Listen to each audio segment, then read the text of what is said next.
Hello. I ran here. It's me, Pokemon trainer Snow White.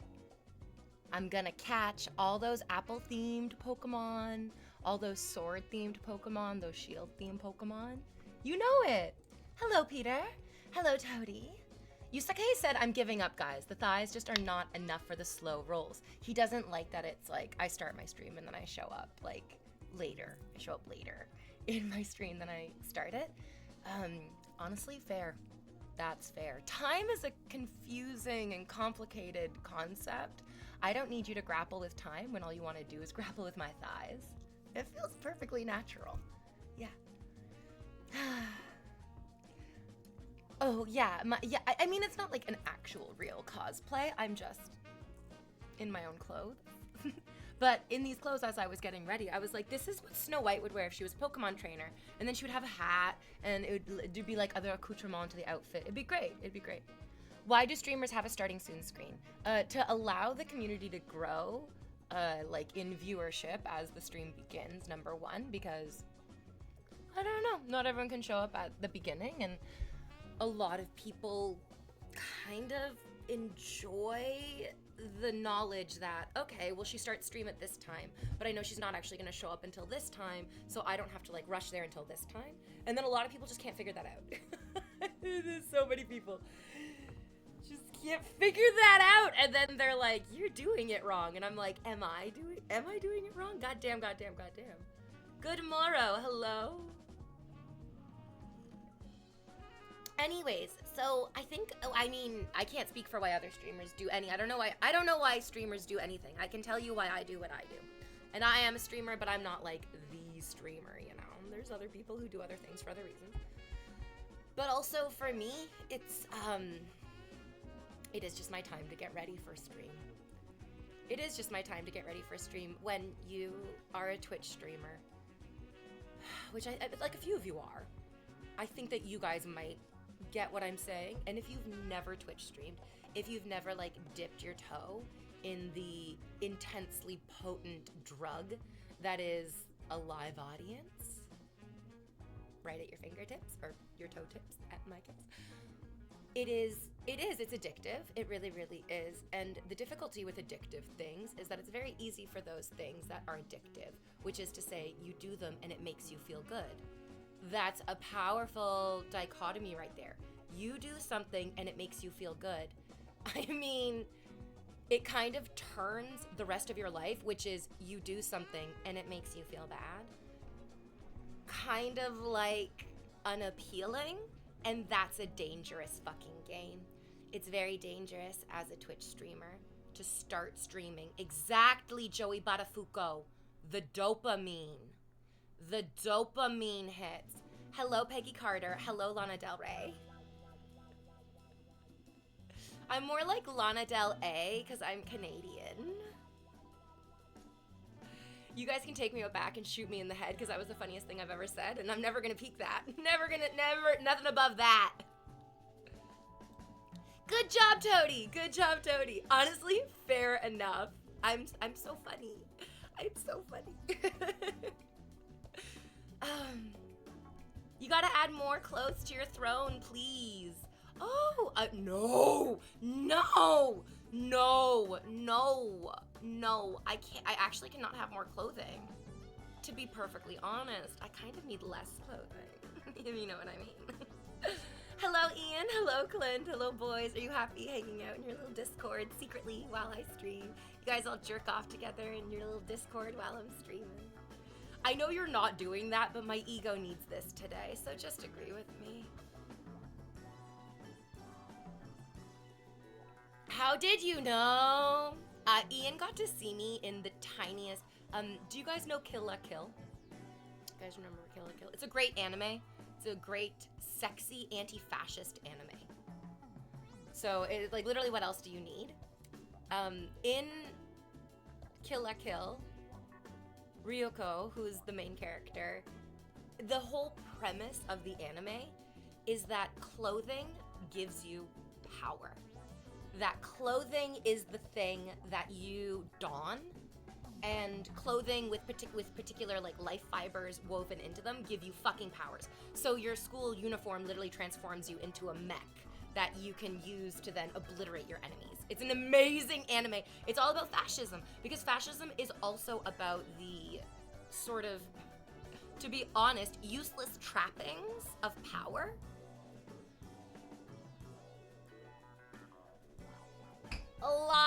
We're gonna layer you in all these awards and badges. We're gonna give you this incredible dopamine hit of a sense of accomplishment, and then that will help you put aside your own moral inquisitions about the things that you're asked to do. So be careful about that.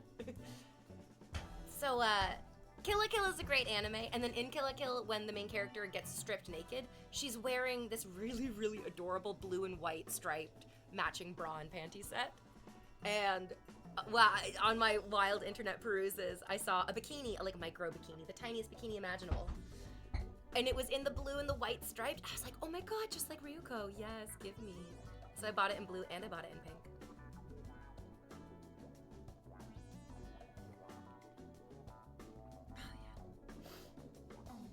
Go get it, pup. I definitely have more confidence and like power inside of myself if I think my fit looks good. There is some truth to that, absolutely. There is truth that like confidence and well-fitted clothes and that's really the deal. The difference between an outfit looking amazing, an outfit looking show-stopping. Somebody walks into the room and you look around for the cameras because you're like, oh my god, this is a movie star. There has to be an entourage of cameras and like flashbulbs going off around them at all times. Is a good fit. And also posture? Perhaps also posture. I can die and go to heaven now. Oh, good. Oh, that's a happy way to feel. I'm recommending Kill la Kill until they look at me funny when they see the outfits. It's a hard sell. Kill la Kill is a little bit of a hard sell for people who are not hardcore anime fans. Because it is... Ooh.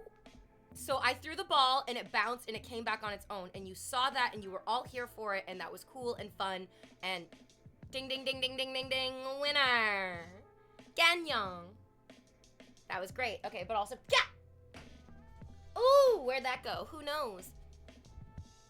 Looking good, V. I was gonna ask if you're ready for the Severance finale, but I'm hoping you're talking about anime, especially Kill la Kill. Oh!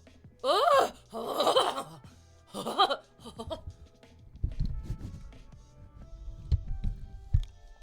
Oh!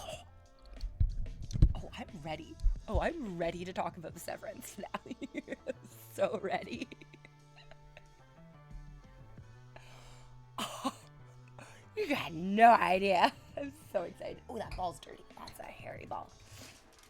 I like recommending JoJo, waiting for them to come back and tell me that it's homoerotic. It is. That's how you know they were really watching and not just masturbating. Has a new episode dropped yet? No. Not for, we got 2 more sleeps. We have to go to sleep on Tuesday. We have to go to sleep on Wednesday.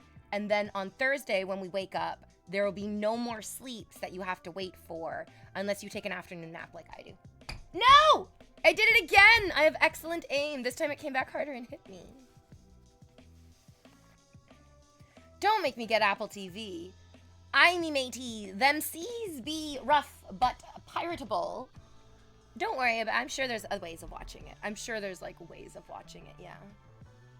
There must be like somebody over there throwing it back at you. I swear to God, I'm just hitting the wall. There's just a wall there, I promise you. It's just wall. All wall. Yeah, you can come to my Discord on Thursday night if you want to watch it. We're going to watch the previous episode. I loved it. I loved it. The after hours. So, the penultimate. Everyone loves the word penultimate. What a great word. Everyone say it with me now. Penultimate. The penultimate. 1 second. Let me just get real horny for this word. Penultimate. Penultimate. Penultimate. It's good. I like it. It's great. Words. The good words. Coming from the Latin for ultimate penis. Hi, Vescalore. How are you doing today? Welcome. Hello. So, the penultimate episode of Severance's Season 2, the After Hours, was an homage and a very important clue to the overall story. There's a Twilight Zone episode of the same name called The After Hours. And in the Twilight Zone episode, this woman is shopping at a beautiful multi-level department store, and she is looking for a golden thimble. This woman's name is, Martha Smalls? No, I can't remember exactly what her name was in the episode of The Twilight Zone. Having not watched the episode of The Twilight Zone, but having read the synopsis on Wikipedia. So she's looking, she goes up to the 7th floor of the department store where she finds a golden thimble and it's sold to her. And then once she realizes, when she gets back to the elevator, she realizes that the golden thimble is actually a tarnished, regular, old metal thimble. It wasn't gold at all. Disgruntled about her, swindling. She paid for a golden thimble, but she didn't get it. She goes down to the main level and complains and says, I went up to the 7th floor to buy a golden thimble, and the whole situation just didn't work out the way that it was supposed to. And the manager of the store is like, there is no 7th floor in this building. That floor doesn't even exist. And she starts coming unraveled. She's like, well, my experiences don't seem to be based in reality, and it's just such a mind fuck. And then the reveal of this episode is that she's a mannequin who lives in the building. She's not a real woman. She's a mannequin who lives in the building, and each of the mannequins take a turn for 1 month of the year to have their chance to behave like a human person. But the difficulty is that when they go out as a human person into the world, they forget that they're a mannequin. And then so when it's time for them to come back into the store, the transition is difficult. Which has led a lot of people to wonder if Gemma was never a real person. I'm hearing weird sounds outside. I don't like that. But this idea that, Mark isn't a real person, and that they're mannequins in some way, that they are like an automaton, or a homunculus rather, put out into the world to absorb and experience and then ultimately forget its origin. Because its main purpose is to be a stand-in for actual human people. I feel like that's kind of why Gemma had all the different outfits in her episode. What was Gemma's episode called? Actually, I can't remember now off the top of my head. Nothing's gonna stop us now from the masterpiece Mannequin 1987. Oh my god, Kim Cattrall, marry me. I can't wait to watch it. No, Ian, it's not that there's a man on the wing of this plane. That would be like, if you saw a man on the wing of the plane, you'd be like, okay, I'm having a hallucination. That's crazy. He saw something on the wing of the plane.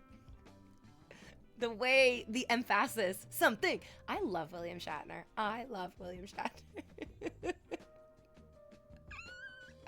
What an iconic moment that, and then it led to one of my favorite and truly one of the scariest episodes of Treehouse of Horror.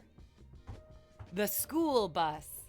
Oh, surely this is supposed to say something horrifying like ghoul bus. Nope, it says right here, school bus. All right, well, nothing scarier than having to go to school each day. Oh, right, no wonder I couldn't remember. Of course I couldn't remember what Gemma's episode called. Chicka Hi Bardo. Yes, that does not... You don't look at your pantry and you go, oh yeah, that reminds me of Chicka Hi Bardo. Maybe you should, though. Maybe that would help. Anyway, so Chicka Hi Bardo is ego death, facing yourself and letting it go. I love Severance. There's so many clues. There's so much going on in the show, but they do a great job of also overwhelming you with emotion so that it's difficult. Like you have to wait, you have to sleep on it a little bit, and then you get to understand what's happening because the emotion runs so high.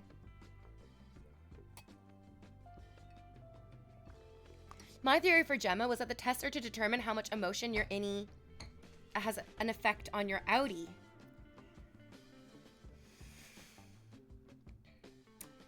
Yeah. I think that's like, yeah. I also think that Severance is a workplace horror comedy television show that at its core, I think is about trauma. I think at its core, it's about trauma and the different ways that people deal with trauma. So, trauma, loosely defined by many people, not myself, is a painful, terrifying, horrific, or damaging experience that you cannot escape, that you feel you cannot escape. So it needs to be both of those things. It can't just be one or the other. You can have a horrifying, damaging, terrifying, painful event. Surgery. Surgery actually ticks all those boxes. Absolutely. And people have surgery every single day. But they're not traumatized by surgery necessarily. What are you barking about? Come here. What are you barking about? No, don't bark. You're so loud to the microphone. Hello? Hello, hello, hello, hello. Shh, shh, shh, shh, shh, shh, shh, shh. Oh, she's so angry. I'm so sorry. Hey. Hey, that's enough.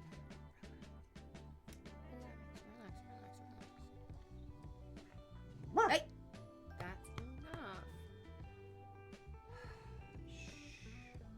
enough. Surgery can be traumatizing in the case of you got into a car accident and you need emergency surgery. There's no escape from that. There's no, oh, you know what, actually, we'll do that next Wednesday because it's just going to be better for you. You need to stop barking, or else I'm going to put you in timeout. And you know timeout is being locked in the bathroom, so you have to go sleep on the bath mat or hang out in the bathtub like the cat does. Oh, she's a timeout dog. Pardon me while I go throw my dog in timeout. Say goodbye to her. She's a bad dog. You're a bad puppy, and you're going into timeout. I guess now I can't put her in timeout because I'm rewarding her bad behavior. You're bad. I hate you. You're a bad dog. No, you're a bad dog. Don't be... What are you doing? And now she's like, actually, I want to cuddle. I want to growl and cuddle.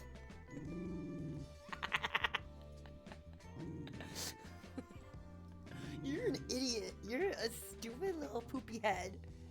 You know, shush. Oh my god, please.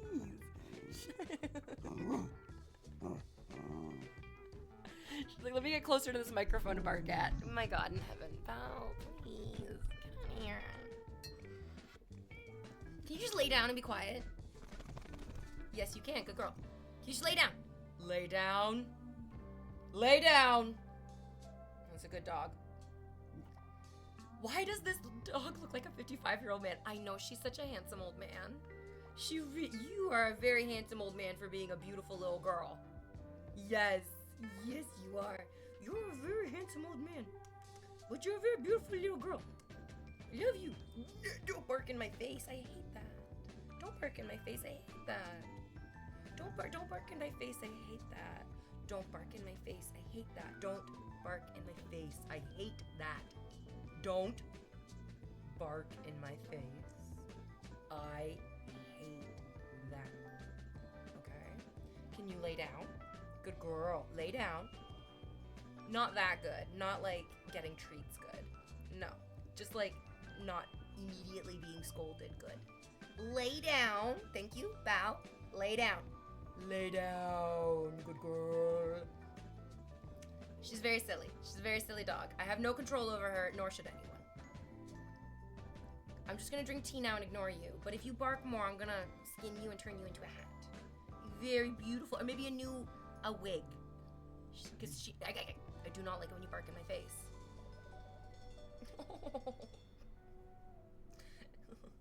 The dog is also unmanageable. Okay. I'm gonna eat your dumb little face because you're growling.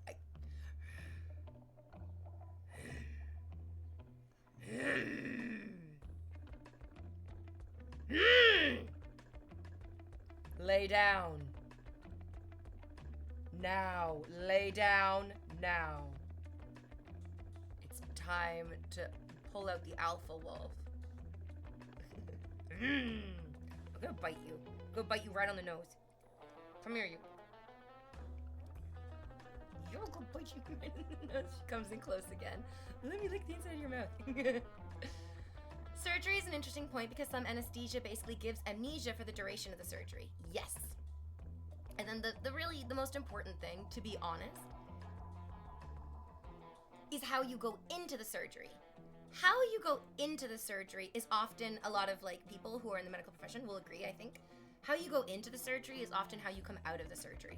If you go into the surgery and you are terrified, you are stressed out, your heart is racing, and your nervous system is telling you that danger, klaxons ringing, alarms going off, then when you come out of the anesthesia, despite the anesthesia literally shutting down your body, you not feeling the pain of the surgery whatsoever, your nervous system, when it comes back online with consciousness, will default into that stage.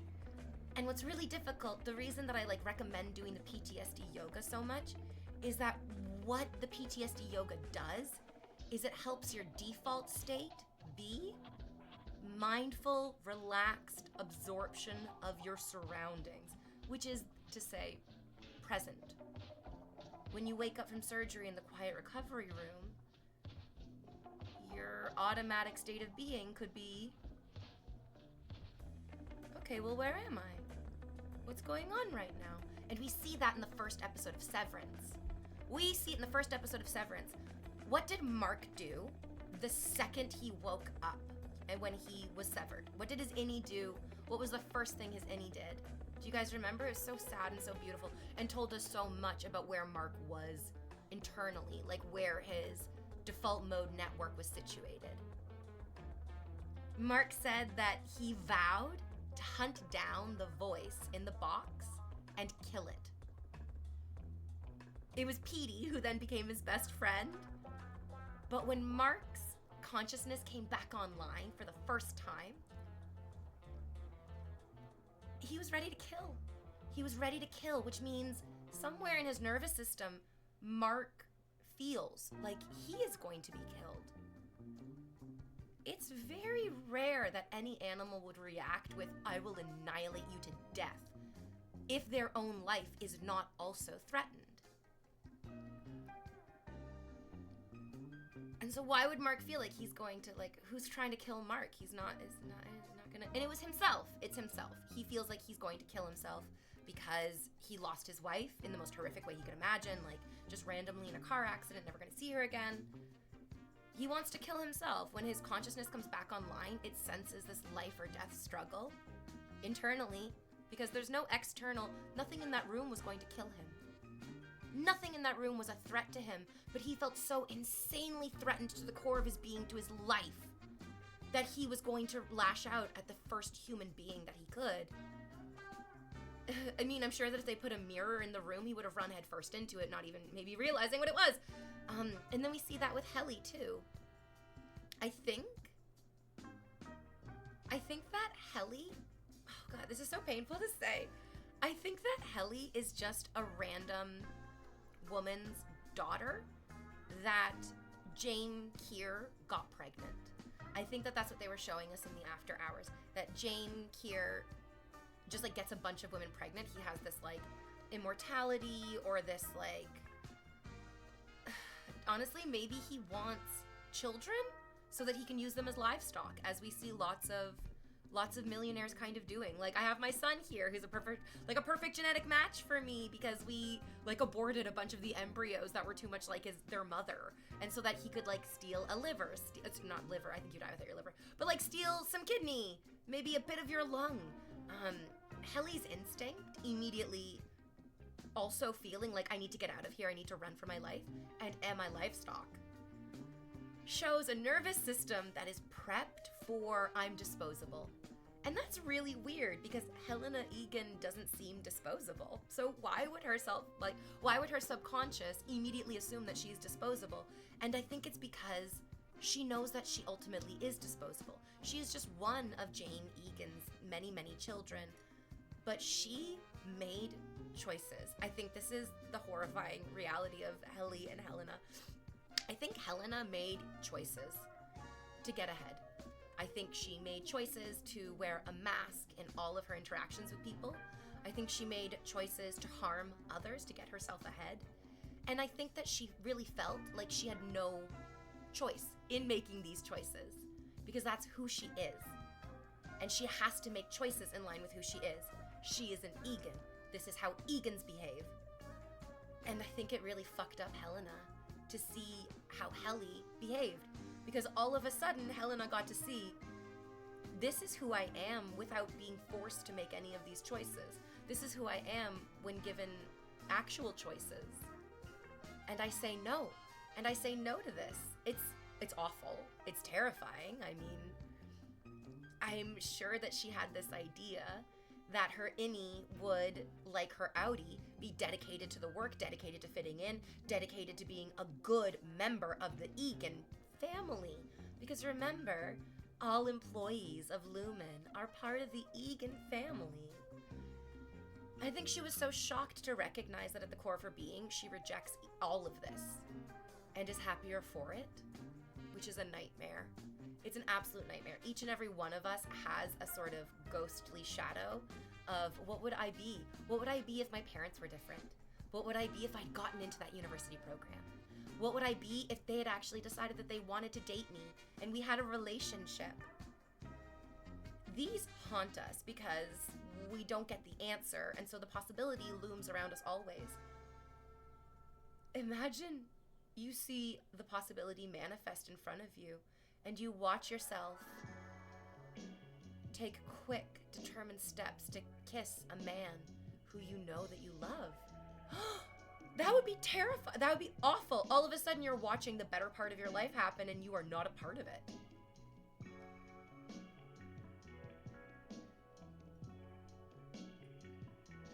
Oh, Rightus, Helly has an eating disorder. Helly has a raging eating disorder.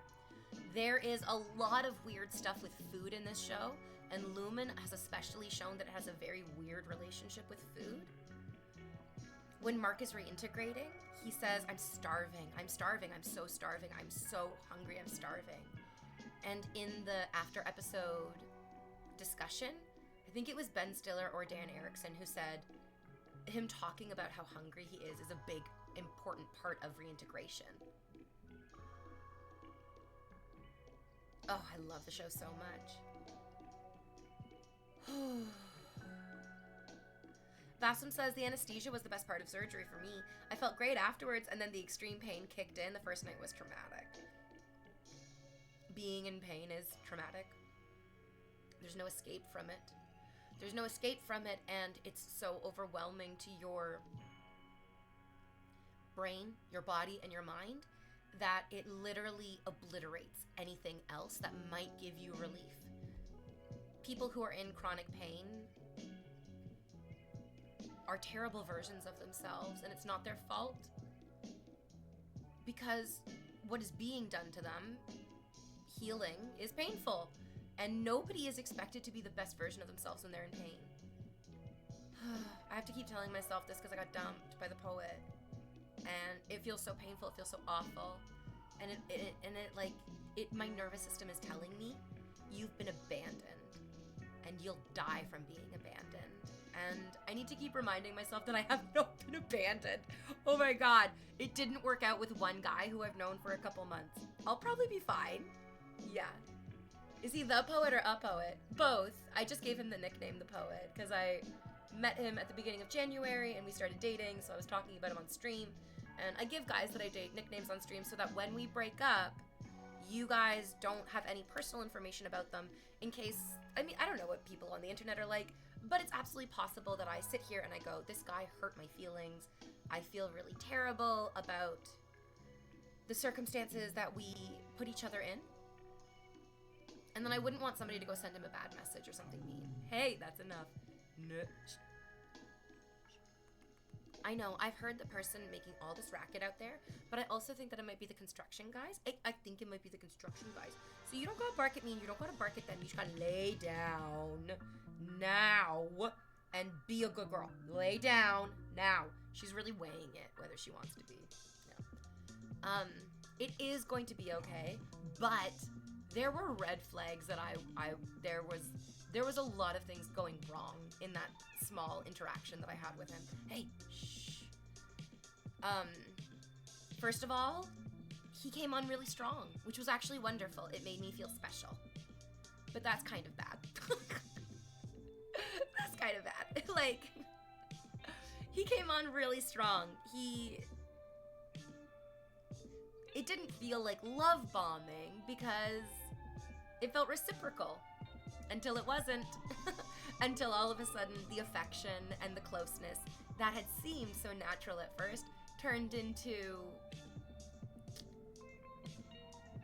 like asking a lot just to get a text message from him, apparently. It's not good. It's called breadcrumbing.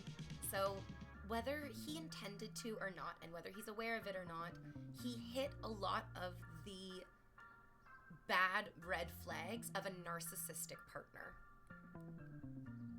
At the beginning, narcissistic people, and again, narcissistic people just mean people who are lacking empathy, which isn't to say that like you're a bad, awful person. You just don't have this like one facet that would actually help you see the way that you're behaving is affecting somebody else in a bad way, so you can adjust your behavior to not harm another person.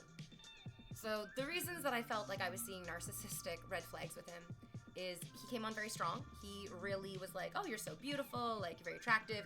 He gave me like 4 orgasms on one date. Very intense. Very impossible to ignore.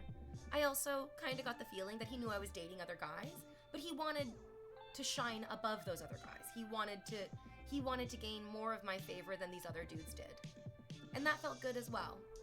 And then it was very shocking how quickly that evaporated. And he went from being like really interested in me and really like excited to see me and excited to talk with me and excited to make plans with me, to then like almost overnight, the devastating phrase, the future faking phrase of, I want to plan a date with you. You guys, saying the words, I want to plan a date with you is a ding, ding, ding, ding, ding, red flag. Red flag is a red flag. It takes almost the same amount of words and energy and effort, but a much different intention to say, when are you free? Let's plan a date. It's almost the exact same amount of time to say it, but the intention is very different. And the intention is actually what makes all the difference. So, yeah, it went from when are you free to him repeating, I want to plan a date with you. Like, I want to... Unfortunately, what it felt like he was doing was future faking. This idea of like, you and I are gonna have some time together sometime in the future, but I don't really even want to put the effort in right now to plan that. And that was a red flag. That was a huge red flag. Hovering is another thing that narcissists will do in relationships. It's why men were so reactive to being friend-zoned.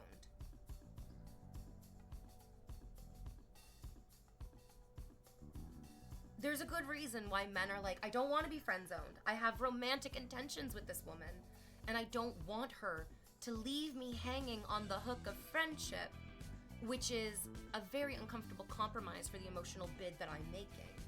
It's called hovering. Narcissists will say, no, I don't want to give you everything that you want, but I will give you breadcrumbs. I will give you breadcrumbs.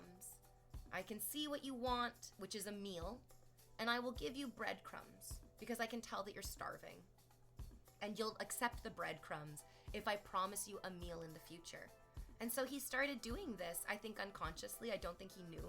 I don't think he was aware of it. And then I also feel terrible that I really struggled to, I was like, what is the point of me calling him out on this? I think this just isn't going to work. And yeah, and then, I mean, I feel like he's really the one who ended the relationship.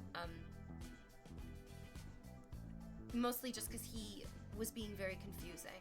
He would like hold me in his arms and kiss my head like a lover. But then he would say, I'm not looking for a serious relationship. And it's like, okay, dude, well, you don't usually tenderly kiss your fuck buddies like this. It was all very confusing. And that was painful, and that was painful. It didn't make me feel like seen or appreciated. It really made me feel like I was being manipulated into a position that I did not want to be in. And when we were on our first date, my timeline, my idea of the timeline of things that feel right for me in dating is you meet, you date for 8 to 9 months, and then between 9 months to a year of dating, you get serious. You're like, this is my serious partner. This isn't just somebody that I'm like dating. This is like my partner. And for me, I was like, that seems like a reasonable timeline, especially if...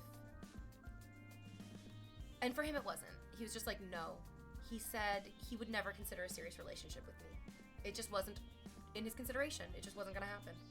And hearing a guy who's like had sex with you and touched you in ways and like told you that he cares about you, for then him to very coldly and very matter-of-factly say that he would never consider seriously dating me because that's just not in the cards for him.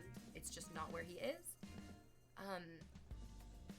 I can recognize that he was being honest about his own feelings and capacity, and I hope that we can also recognize that feels very rejecting. It feels very rejecting. I can't help but feel rejected. And rejection to a nervous system like mine literally feels like death. Oh, so painful. So painful, the death of rejection.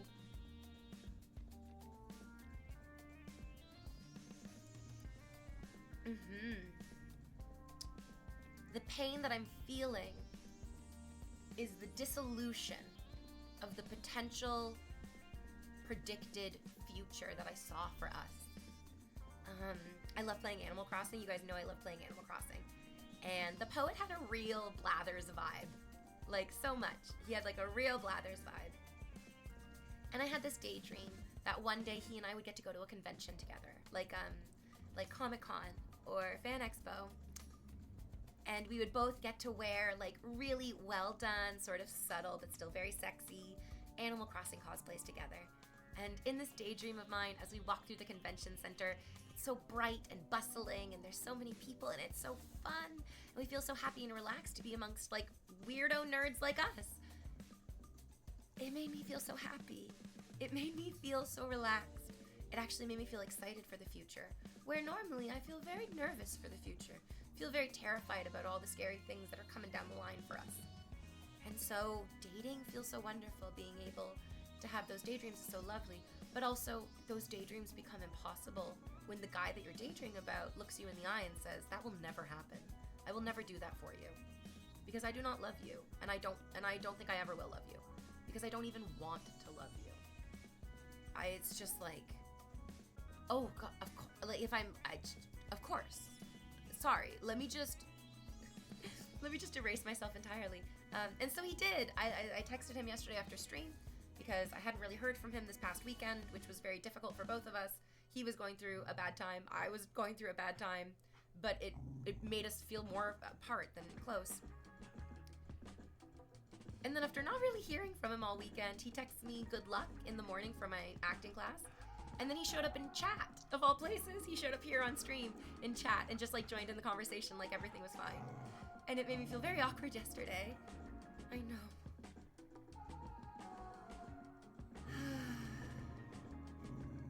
Because all of a sudden I felt like I had the obligation to be cool with him because I was in front of an audience of other people. Whereas the reality was I felt very upset that all of a sudden he was talking to me now as InvaderVie when he seemed so comfortable and easy ignoring V all weekend. When like V had a hard weekend. I know. Do you want me to check? Do you want me to check what that sound is? I've missed most of the story, but that's so strange. I have a lot of difficulty dating because I have a tendency to attract narcissistic people. I have no idea why narcissistic people would be attracted to me, and then I tolerate them to my own detriment, unfortunately. I don't know what's in this glass, but I don't like it. Oh, it's just English afternoon tea with oat milk.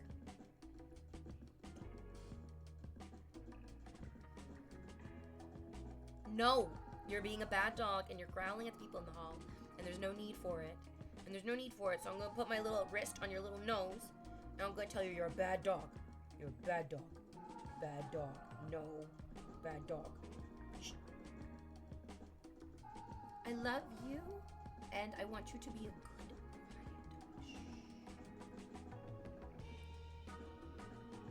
They don't want to love you, says Tazachar. But they don't want to get but they don't get that they need to just leave you alone. It's so frustrating. Yes, yeah. He basically, like, it was the hovering. He said, hey V, like, even if we don't have a sexual relationship, even if we don't date, I want us to stay friends. And as he was saying that, I was like, that's not something that you say to somebody that you see dating. That's something that you say to, this guy felt really good, like a little celebrity, because he got to fuck InvaderVie. And to be honest, it felt like he just wanted all the perks of that without actually having to show up for V. Which is not fair, because I'm a human person and not just a bubbly experience. That's such a breakup line. Yes, it really felt like it. And then I would have these feelings and he would go, no, like, I want to have sex with you. Like, I have lots of fun, sexy plans for you. I want to do fun, sexy things with you. But I also appreciate you beyond just the sex. And that wasn't true. I don't think that was true. Because I feel like if he truly appreciated me just beyond the sex, then he would have said yes to some of the, like, events that I planned that would have not involved sex. But he said no to every event that I tried to plan. There was like 3 of them. And then I realized that I was like, okay, I've invited this guy to 3 different things, 3 different ways, and he has said no to each of them. And the no has always been because, no, I'm just not ready to no, that would be bad for me. He's just not ready to date. He's just not ready to date. And I dated somebody who wasn't ready to date. And when you date somebody who's not ready to date, you get a whole bunch of, I'm not ready for this. And then I feel really upset. I feel really angry because the last message he said to me, he was like, I'm sorry that you felt like you had to misrepresent what you want, which felt like a dig. Because on our first date, I was like, oh yeah, I'm totally fine being like single together. Because becoming boyfriend and girlfriend is something that happens after like 9 or 12 months of dating. So like, while you're dating, you don't have a boyfriend, you're just dating. That's like a step ahead. So I did. I told him that I was like, okay, I'm ready to be like single together this year. But then I realized that that was just him mostly just wanting like a friends with benefits situation and not dating. And so I was like, oh, I don't want this. And I told him that. I was like, I don't want this. I don't want to be single together if this is what it is.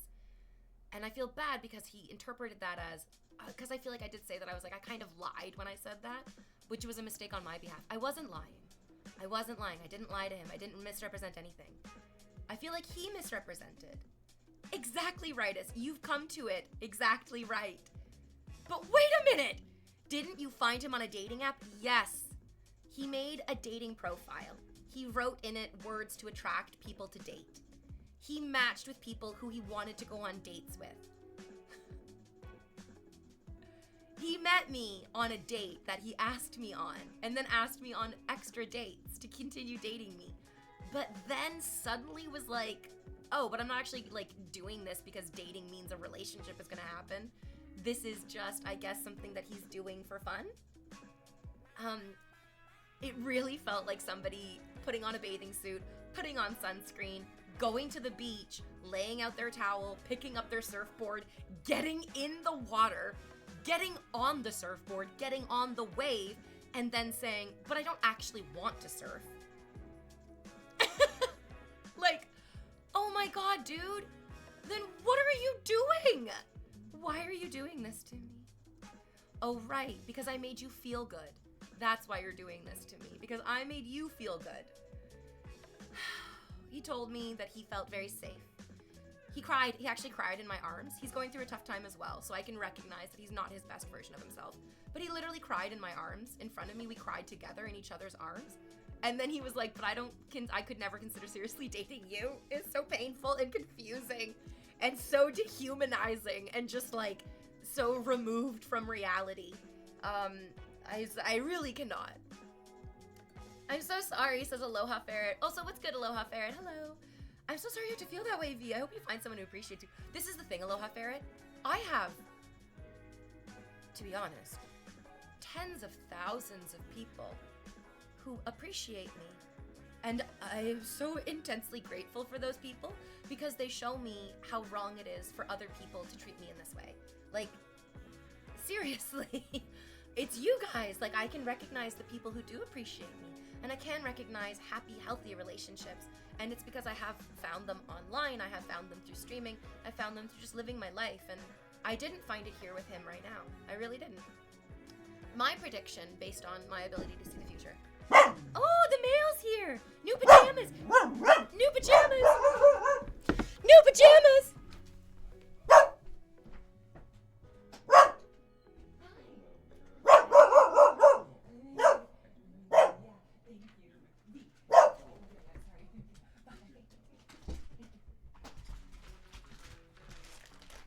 New pajamas!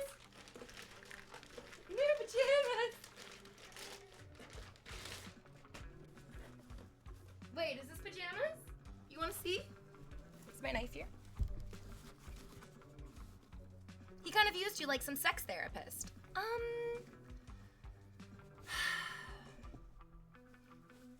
I don't think he meant to, but he did.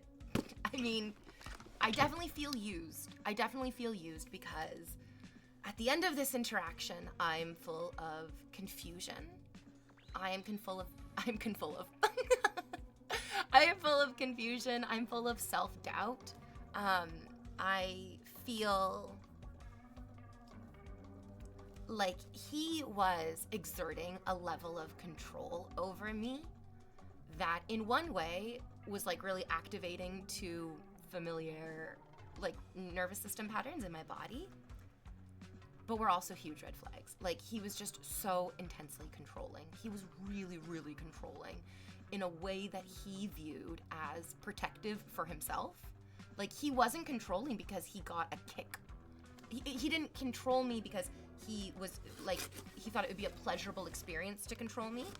He was so controlling because I think he felt that if he wasn't absolutely in control, the sense of vulnerability was just intolerable. He just was. And so, yeah, there was vulnerability that he shared with me, and I was really into it. I thought I did a good job of supporting his vulnerability in a way that made him feel safe. But that obviously wasn't the case because he just kept pulling and pulling away from me. And that's not my responsibility to force him to like me. Oh, wait, no, these aren't, no, this is skincare. This is skincare. These aren't new pajamas. I got new pajamas because I want new pajamas. But this is skincare. Hey guys, if you are struggling with skincare, like I have been, you could try Dr. Dennis Gross's Alpha Beta Ultra Gentle Daily Peel, Ultra Gentle Formula 2-step patented peel. You have dehydrated or sensitive skin. I do. You have uneven toner texture. I really do. There's a lot going on under my eyes and around my nose and around my mouth. Fine lines or enlarged pores. I don't have enlarged pores. What's terrifying is I went to, yeah, this is totally an ad. I went to like a spa when I was little. I went to a spa when I was little, and the spa technician looked at my pores and was like,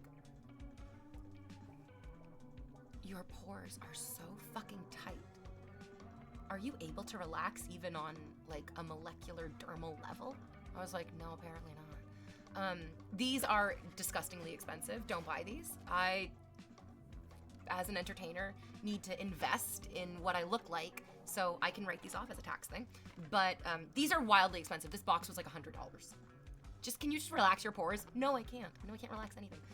These are about $100. I wouldn't recommend buying this. If you want something that I think would do very similar results to this for much less money, go to The Ordinary and get their glycolic toning liquid. The glycolic toning liquid is what I've been using to like help even out and like fix my skin because it's been bad recently, really, really bad recently. And that actually worked wonderfully. And then I'm wondering if this is going to be a higher quality version of that, or if it's just going to be the exact same thing and I wasted $100 fucking bucks. We'll see. Is it a pad or is it like a bottle? Oh, shall we unbox? I never do unboxings. Let us unbox. Let's see. Oh no, dashing. We need to remove that. I don't use any of those anymore. I mean, I use some of those, but I don't use like the vast majority of those because a lot of those are discontinued actually, yeah. Okay, they're individual wipes. Ta-da. So we should remove the command for now, yeah. My dog. Okay, here we go. Are you gonna help? You're so helpful. Let's make sure there's no resveratrol in this, number 1. 2 minutes to smooth and beautiful skin. To use. For optimal results, use daily, AM or PM. First, peel. Wait. Oh, sorry. Pardon me. I accidentally a word. My bad. First-time peel users may apply every other day until the skin becomes acclimated. Massage step 1 into clean, dry skin until pad is dry. Wait 2 minutes. Repeat step 2. Do not rinse. To further enhance results, follow with a serum and moisturizer of your choice from Dr. Dennis Gross Skincare. Caution, use only as directed. Limited frequency of use to 1 time daily. Avoid contact with eyes. If irritation occurs or persists, discontinue use and consult a physician. If irritation occurs or persists, discontinue use and consult a physician. It's so hard, you have to a physician. Oh, Paul, thank you for the gifted subs. Welcome. Oh, yay. M. Whitestone got one. Yay. M. Whitestone M. This is the money that I would earn for the rest of my shift, so I guess I'm working for you now. Fuck yeah, bitch, pay. That's not enough money. You deserve more money. Can we get a V voice AI so we can have all the product instructions read in this voice? No, we hate the AI voices. Yeah, you should just pay me to do the whole work. You should just pay me to do the whole voiceover work because I'm great at it. Sunburn alert. This product contains alpha hydroxy acids, AHAs, that may increase your skin sensitivity to the sun and particularly the possibility of sunburn. We recommend daily use of sunscreen, whether or not you use this product, to protect your skin from the risks associated with sun exposure. That's crazy. That's a crazy thing. They spent potentially hundreds of thousands of dollars printing on their own package. And all of a sudden, I am very easily manipulated, as we can see from me dating this guy who took me on a fucking ride. As we can see from all of my life choices, I am a gullible fucking yow. But when I see a company saying, you should do this because it's good for you, whether you use this product or not, I'm like, wow, that's humanity. That's humanity right there. I love that. Father Fragrance. Oh, you guys, I used all of my perfume. It's time for more perfumes. So these are alpha beta patches. They are wipes that you use on your face to help your skin. The way that they work is they have alpha hydroxy acids and beta hydroxy acids. Is this illegal? Wait, no. Yes, I guess it's the percentage. In Canada, they're a little bit more strict, probably because of the way that our healthcare system is set up. About the types of things. So there was an alpha hydroxy acid and beta hydroxy acid peel from The Ordinary that kind of looked like blood, and you weren't able to buy it in Canada because they changed. You could only get alpha hydroxy acids, I think, through prescription in Canada, but I think they might have changed that back mostly because it's an acid, but you're probably not gonna like hurt yourself if a doctor isn't watching you use this because it's not that powerful. I swear you could hypnotize the masses with that voice. I'm very excited to get back into voice acting. I'm really looking forward to it so that you guys can watch like TV shows or cartoons or, I don't know, advertisements and be like, oh, I recognize that voice. I recognize that cadence. I know the ass that's attached to those vocal cords. And I've jerked off to it. Such a chill pup. She really is. She really is. She's a good dog. She's a very handsome old man. Paw? Yeah, it's a good dog. It's a good dog. She's a good dog. She's a good dog. I'll keep her. So the poet's out of your life. So I texted him after stream yesterday, and I basically was just like, man, I feel really uncomfortable. Like, I recognize that we're both going through difficult times, and I really did think that we could go through these difficult times together, but he made it clear that there is no together. There's no us, is basically, I feel like, what he was getting me to understand. And I said that to him, and then his response was like, okay, I'm not gonna try to like argue or like mitigate or do anything, just whatever. Just like goodbye, basically. He was like, I like am eager to see where your acting career goes. And I know that he didn't mean it in a mean way, but I also just felt really terrible about the whole situation. So it was hard kind of not to take it in a mean way. But he was like, I look forward to like seeing you like in film and television stuff. And yeah, my nervous system is hardwired to be distrustful and to look for pain. And so I'm just like, oh, it feels like such a dig. Like, yeah, and I'll see your name in lights one day too. I'm sure that wasn't his tone. He's not cruel. He's not a cruel person.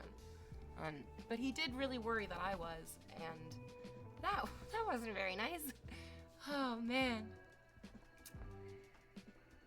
I just bathed myself in Cindy Crawford's melon serum. It's from a remote region, in the south of France, where scientists cultivated a rare melon containing a powerful super antioxidant called superoxide dismutase. French melons. Oh, what great French melons. I would love to see you voice act a satirical Fallout advertisement. It's perfect for it, honestly. Oh, Aloha Ferret, write me a little, like, 2-line script and I'll read it for you right now. Is it acid? It's acid. There's probably some lawsuit or regulation that requires that statement, to be honest. About wearing sunscreen? No, I don't think the product is required to say whether you use this or not, you should wear sunscreen all the time. And that takes money to print on individual. They printed that every single time they print a package, and that costs money, and that is altruistic money in that one sentence. For me, at least, is what I feel. Scrubbing Buddies, such a good product name, so good. The game's gone mad. Is he blind? Does he not see how fit you are? Oh, nope. He said that he was very attracted to me sexually. He said that and then this is what was so upsetting and so confusing. He told me, I'm attracted to you sexually. We have great sexual chemistry. I also really like you as a friend. And that ticks all the boxes. That made me feel like I was then worthy of being a potential dating partner. And he told me, no, I will not consider you a potential dating partner. I'm not going to consider you that. He gave a good reason. I'm lying. He didn't give a good reason. I just want to feel like I got a good reason for so much pain. But maybe I didn't. Okay, break time. I'll be right back real quick, promise.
see we have some very high IQ comments in chat.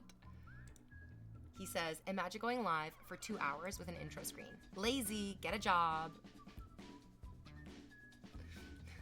Why did you follow my Twitch channel? Why are you following my Twitch channel? It's InvaderVie. You know she's going to like take a little bit of time to show up, and you know she's gonna take a little bit of time like throughout the stream to just fucking chill. I really feel like it's like going to a Metallica concert and being like, oh, these people are so fucking loud. I wish they would just be quiet. It's just like, man, I think you have put yourself in the wrong position. I think you have no one to blame but you, and you're really trying to blame me for something that I did not do to you. I did not do to you. I think I can bring this back because I don't think my dog's gonna bark in my face anymore. But then again, I don't know what my dog's gonna do. She's a mystery to me and to all who have the pleasure of meeting her. Yes, rightus. These guys have terrible luck, terrible timing in their luck. They have terrible luck in their timing, and like every time they're like, oh, I have a moment to go check out InvaderVie, they expect that it's like, I'm going to be here and I'm going to be impressing them. I mean,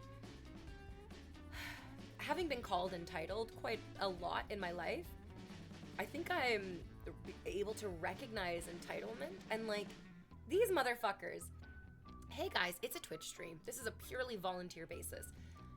If somebody decides to turn their camera on and walk away from the camera and just stream an empty chair, or just stream a starting soon screen for like 16 hours, they are actually allowed to do that. There is no rule against it. You might not like it, but literally the world is full of things that you don't fucking like, and the sun still rises in the east. Milk tea? It's just milk in my tea, which often is very like milky tea. Dashing got this for me. It's so yummy. It's English afternoon tea, but it's like the Mad Hatter's tea from Alice in Wonderland. So it came in this like really, really beautiful tin that has some of the original illustrations on it. Oh, I love it. I love it. I loved the Alice in Wonderland references that are made in Severance. Do you know who Alice is in Severance? Alice is in Severance. She's, oh my god, she's a precocious, intelligent, curious girl who falls down the rabbit hole and finds herself swept up in a much bigger experience than she intended. And she has a white rabbit.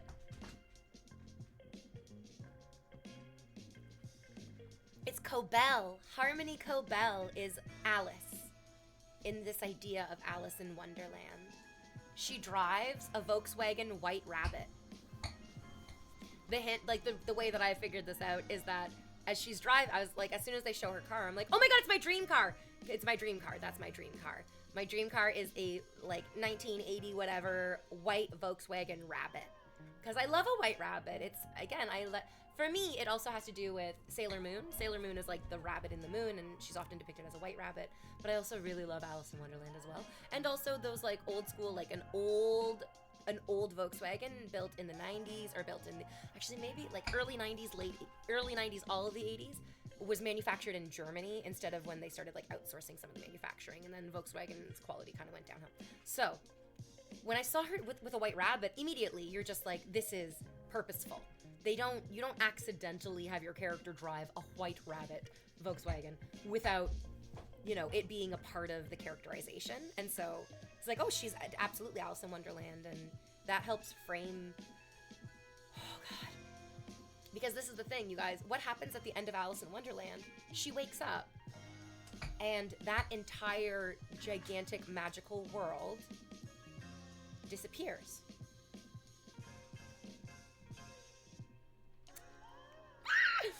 I'm so excited. I'm so excited. Have you guys heard? I don't know if I'm gonna like freak you out right now, but have you guys heard that for reviewers who have watched the season finale of Severance, a lot of them are saying it could be a perfect series finale, and we haven't got confirmation on season 3 yet, which means that tomorrow could be the last episode of Severance ever, which means we could get all of the answers that we've been looking for tomorrow.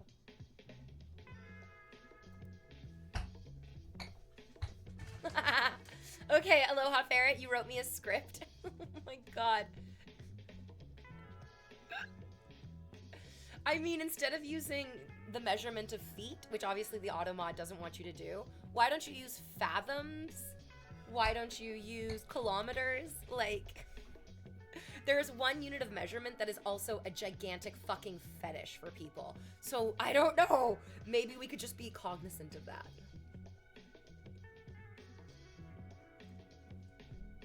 Yeah. And again, I have no problem whatsoever with people who have foot fetishes. The difficulty is that if you allow the word feet, toes, feet, toes, feet, ankles, feet, toes, soles, ankles, feet, toes, that's literally the only thing that people will be typing in chat. I'm not exaggerating. I'm not being hyperbolic. I'm not overreacting. I genuinely mean that in a stream of hundreds of people with dozens of people typing, over half of them were literally just typing, "Oh, I love her fucking feet. Oh, I'm jerking off so hard to those soles. Your feet are so pretty, pretty, pretty feet. Feet, pretty, pretty, pretty, pretty feet, pretty, pretty feet." And it's like, I have no problem with you being aroused by any part of my body. But do you remember we were talking about what's traumatic? Being unable to escape from the painful experience of your masturbation is traumatic. It is traumatic. I need to be able to walk away from what you were trying to inflict on me. And if you make it so that I quote unquote can't walk away from it in any way, I will just make you walk away. I'll just kick you out of my life. Yeah. Woo, baby. I can't wait for us to rewatch Milchick telling Drummond to eat shit. It's not my job what Mark does when he's not at work. It's yours. People have issues. Ooh, the legs. Go ahead, jerk off to the legs. I feel very confident that I can acknowledge you jerking off to my legs and then move the conversation forward. And the difficulty is with the foot fetish people. If you acknowledge, yep, you know I got some real fuckable little piggies down there at the end of my stems, they just will never let it go. They're just like, oh, you're talking about my fetish? Well, that's also part of my fetish now. And it just never ends with these fucking people. It never ends. Yeah.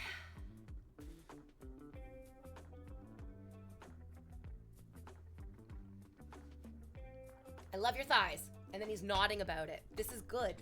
These are good things to know. These are lovely thighs, worth loving. Yeah.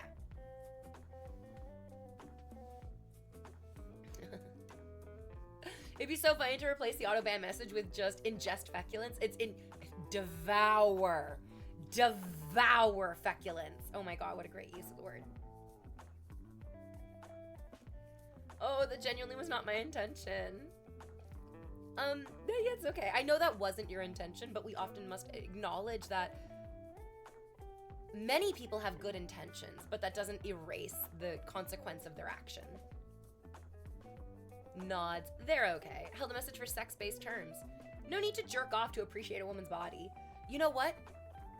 You're absolutely correct. You don't even need to jerk off to appreciate the body. And you especially don't need to tell me that you're jerking off to my body for me to appreciate you. Yeah. Martel says, do you want me to break up, goddess? What are these? What? Break what up? The USSR? Yeah, get them out of here. We don't need them. Oh, it's too long. I really feel like you wrote way too much. Yeah. I remember earlier I said write 1 or 2 lines, and that's a paragraph. That's four sentences. That's a paragraph. Please don't, I'm not gonna read a paragraph for you. That actually would cost you hundreds of dollars if this was a professional setting and not just my Twitch stream. I will read 1 or 2 lines for you. Yeah, I'm probably not gonna read that whole paragraph that you wrote for me. It's very, that's a lot. That's a lot to do. I know that people, there's this like terrible experience that I have where nobody really wants to watch me suffering, so I have to find an ease in everything that I do. But then that's a very difficult double-edged sword, because if you, with concerted effort, try to find a way of doing things, everything with ease, then people will watch you behaving in a purposefully easy way and then immediately conclude, well, what you're doing is easy. And that's so different. Those are such different things. It's very different. Watching somebody do something with ease does not mean that it is easy. Examples of this would be tightrope walking. Somehow they make it look easy. It literally just looks like walking across a rope.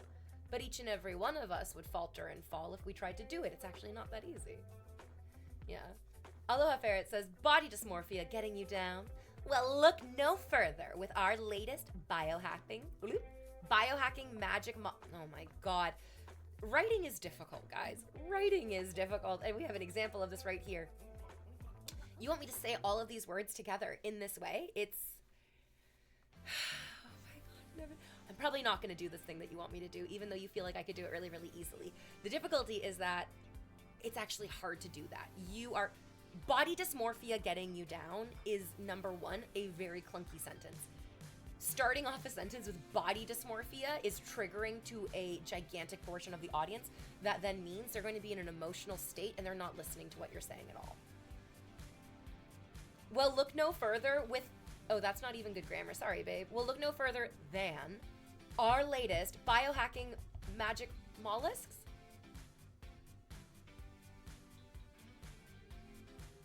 Writing is hard. This is bad writing.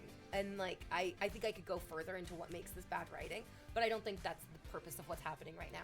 I think you wanted to show off a fun special skill that I have, and I appreciate that so much. And I think we're seeing how difficult it is to like, I mean, it's not easy to do things great.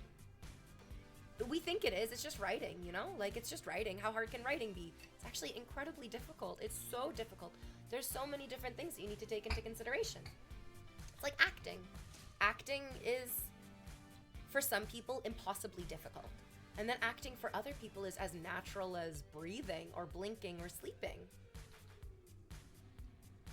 So last night, I did my very first on-film acting class. I did my, like, intro to on-film acting class. I mean, I did a little bit of on-film, like a tiny, like, negligible amount of on-film acting in university as part of my theater undergraduate. It wasn't anything worthwhile or useful or anything that I was able to actually feel educated about. It was more just like a blink and you miss it experience with the teacher saying, you're probably not going to be good at this. Not a great way to teach. Oh, hello, OG Wolf. Welcome back. Zen's Shade says some people just aren't funny and they shouldn't try. Okay, I agree with the first part of it. Some people are not funny.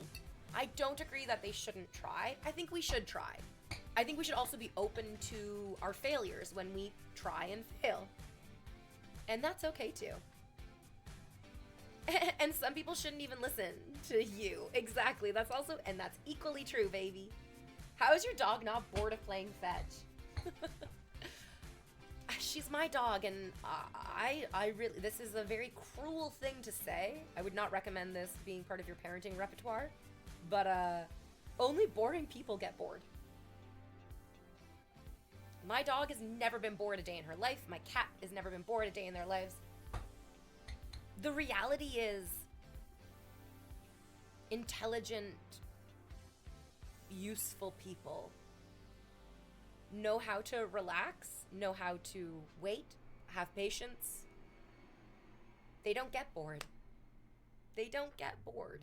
They're doing something, even if they're just sitting there not even moving.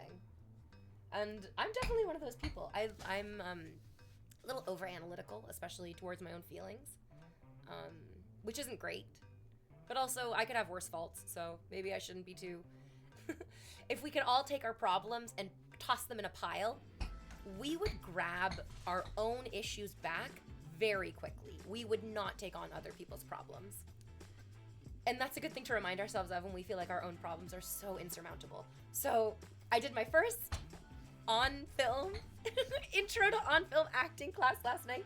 You guys, it was like a nightmare. It was like a nightmare. I finished stream yesterday. The class was starting at 7 p.m. It goes from 7 p.m. to 9 p.m. It's about 2 hours. The class starts at 7 p.m. At 5:30 p.m. after the stream, after I've like walked my dog, I've like undone all my streaming stuff. I open my email, and I have an email from 3 days ago that has a script attached to it that I need to have memorized in the next 2 hours. Let me tell you, if I had not been really purposefully engaging in mindfulness, calming yoga, if I hadn't had a therapy session every 2 times a month for the past couple of years, if I hadn't had those years of medication, if I hadn't done all of those things, I probably would have had such an intense nervous breakdown to realizing that I was given a script days ago. I was given a script days ago that I need to have memorized in 2 hours now. It would have crushed me. It would have made me fall apart. And I felt it. I felt myself crumbling. I felt myself being overcome with emotion. I just was like, oh my God, how could I do this? And then I was like, you know what? Just do your best. I'm sure this happens. To be honest, I know what it's like to teach people. And a lot of people, we've all seen Legally Blonde when Elle Woods shows up and she shows up to class and the teacher is like, so I assume you've all done the readings that I assigned and you're well versed in this, that, and the other thing. And so let's just get right into it. And Elle goes, I didn't realize that there was an assignment before. I'm unprepared. Good teachers recognize that a student can still learn if they're unprepared. It is more of a challenge for the teacher. It is more of a challenge for the student. But a good teacher will always be like, you know what? We're going to work with what we got. And a good student will be like, I have nothing prepared. I'm just going to bring what I got inside of me. So I got the scene. It was good. It's great. I memorized it. It's from a TV show, a popular TV show that's happening right now. I don't think I'm allowed to tell you anything about it because it is copyrighted material because it is a TV show that's happening right now. But what I like about this class is that they gave us these scripts. I learned these lines, and then when I came home and I opened up my TV to watch something on streaming before going to bed, the TV show that I was doing scenes from was recommended to me on the front page. I was like, oh, I've been doing scenes from this show. That's great. It made me feel really excited. I was like, oh, this is like present. This is now. This is cool. So I am definitely not allowed to share any of the scripts that were given. And I'm not entirely sure if I'm even allowed to say what the TV show is or go into too much detail. I'm going to err on the side of caution and just not go into too many details. But I did it, you guys. I did it. The scene wasn't incredibly long. It's about as long as an audition, which was, how many lines did I have to memorize? 1, 2, a small paragraph, 3, 4, 5, 6, 7, 8, 9. So 9 lines, let's say between 9 to 20 lines, because the paragraph was about 10 sentences.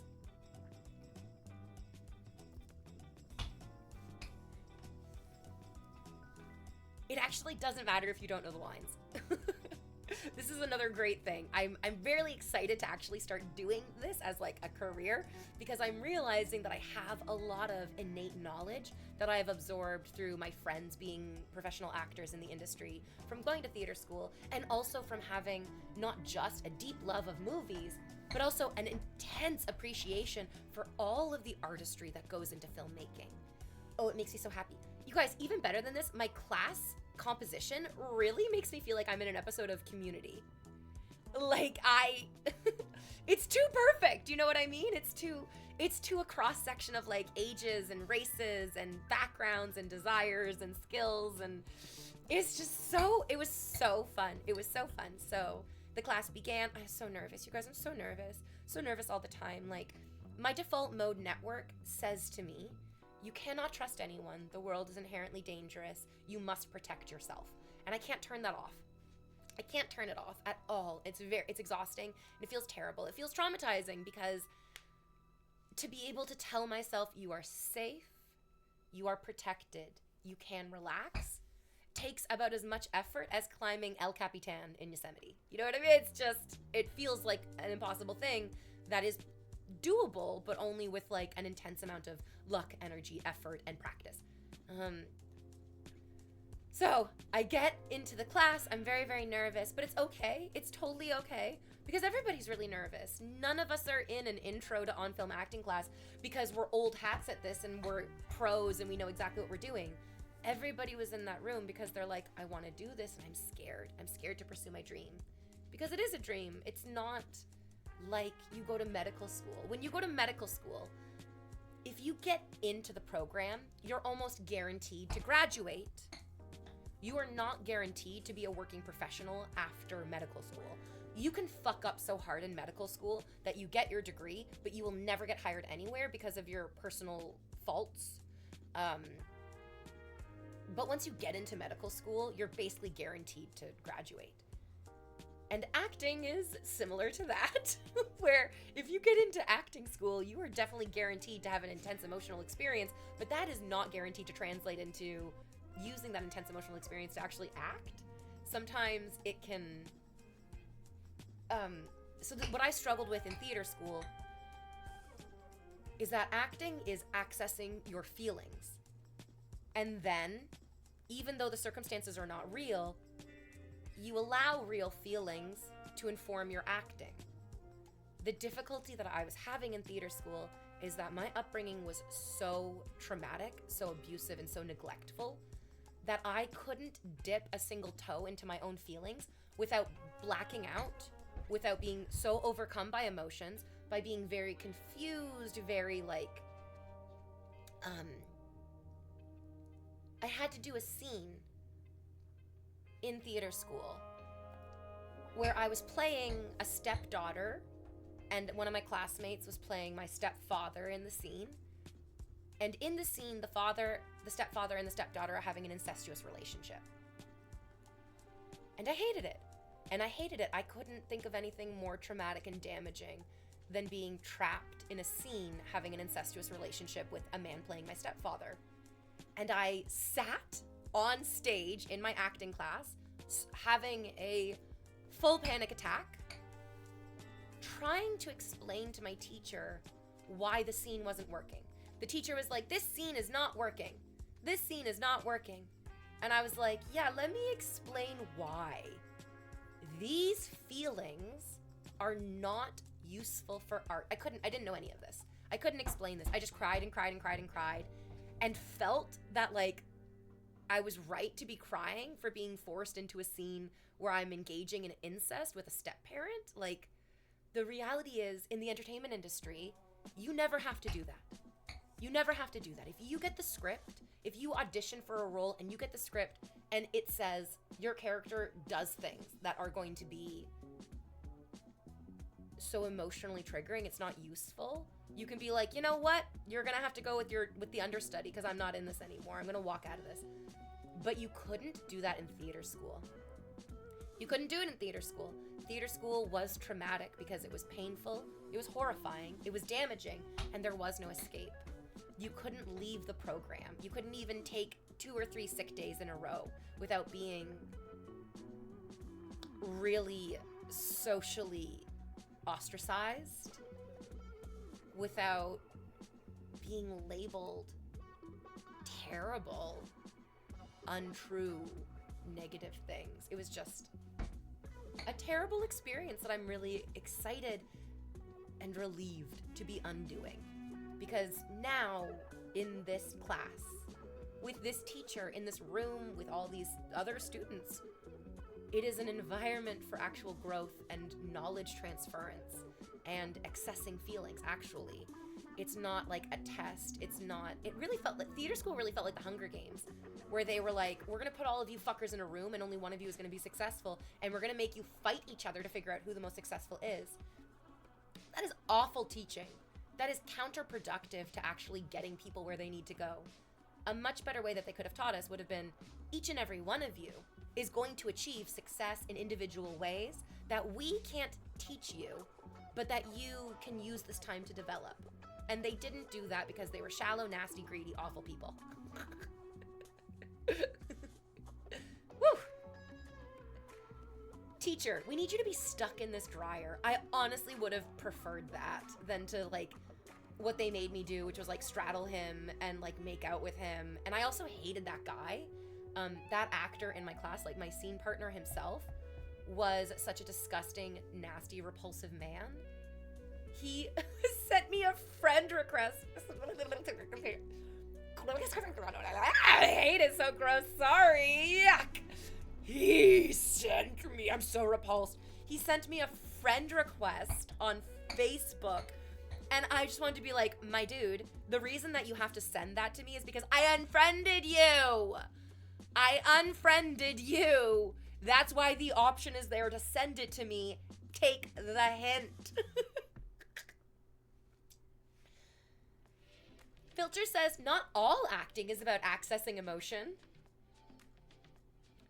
No, just good acting, but okay, what are you trying to argue here? There are different styles of acting. There is no style of acting that is purely emotionless. That doesn't exist. You can't name one. Oh, naturalistic? You don't know what you're talking about. Think Renaissance or painting. Analogs, filter. Analogs to like method acting. Nicolas Cage prefers expressionistic acting, which is more like the scream and painting. I can appreciate that you want to express a type of educated knowledge in this conversation. I'm going to take it as a compliment because perhaps you're even trying to match the level of expertise that I'm speaking from. But I have to let you know that you sound like a pretentious asshole. I'm so sorry. I'm not saying this because I want to hurt your feelings. I just don't want to beat around the bush. And the things that you're describing are acting things, but they are also about accessing emotion. All acting is about accessing emotion. When we see bad acting, it's very obvious because we can see that the person in front of us is having no emotion, no genuine emotional reaction. They might be screaming, they might be opening their mouths and pushing air out of their face in a loud, obnoxious way, but we can tell as a human being that like that's not rage. That's not the emotion of anger. That's not the feeling of frustration. That's just screaming. Kind of how like what you just said wasn't actually part of the conversation. It was just talking. I might be splitting hairs here, but I got pretty hairs, so let me split them. I leave those people pending forever. Oh, I declined. Oh, I declined that. I hope he saw that I declined it. What if you acted as R2-D2? Wow! That's the best I can do. I would need to warm up more. Extra weird when they send another request, meaning they canceled the original and then resent it. Blech.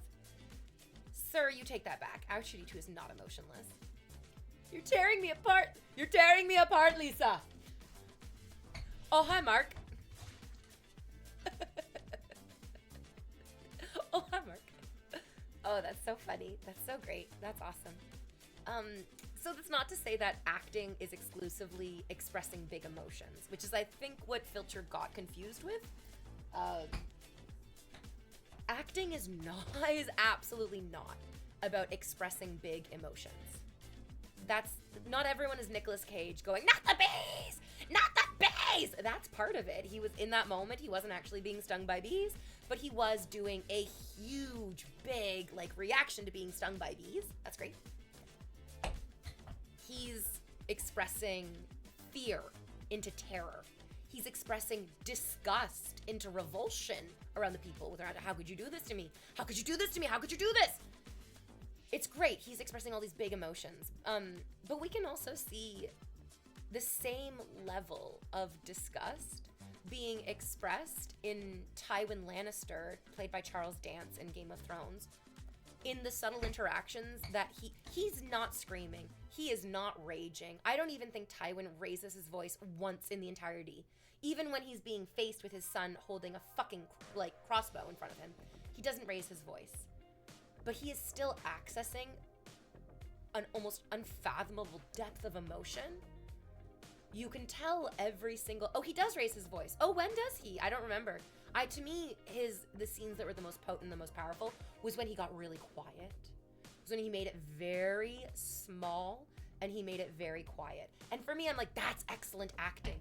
The smallest you can make it, the tiniest, like, where the camera's like right up in your face and the audience is looking and you're barely even moving, and then it's just like a tiny twitch in the corner of their mouth and you go, oh my God, they're breaking down. Oh my God, they're breaking down. I love that acting. I think that's amazing. It's not about expressing. It's not about doing big emotions. But acting is about accessing big emotions, always. And because if it wasn't about accessing big emotions, then this story isn't worth telling. If Star Wars was just Luke hanging around, not really having any strong feelings one way or the other, that's not a story worth telling. The only stories worth telling are the ones that have big emotional stakes, intense consequences, and a deep emotional connection to what's going on. I always thought acting was portraying of emotions doesn't necessarily mean you need to access those emotions. The emotions should be real, but what you're acting out isn't real.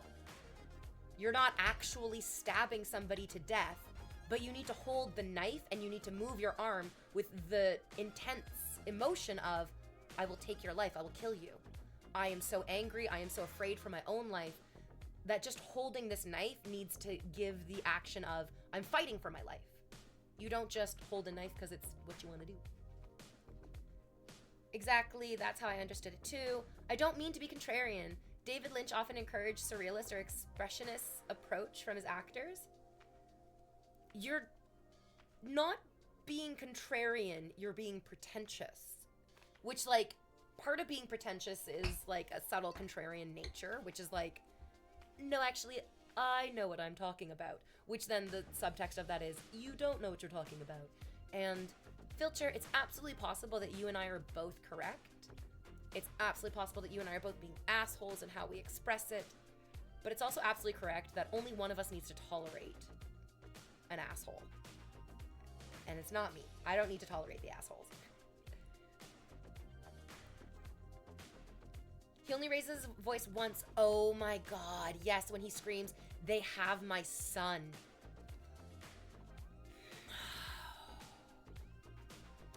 Ooh, yeah, I remember that actually. Yeah, wow. Oh god. I feel like it was Tyrion in the room for that too. And Tyrion's like, I'm also your son, and I can actually have children because I didn't take a vow of celibacy with my white cloak. So, yup.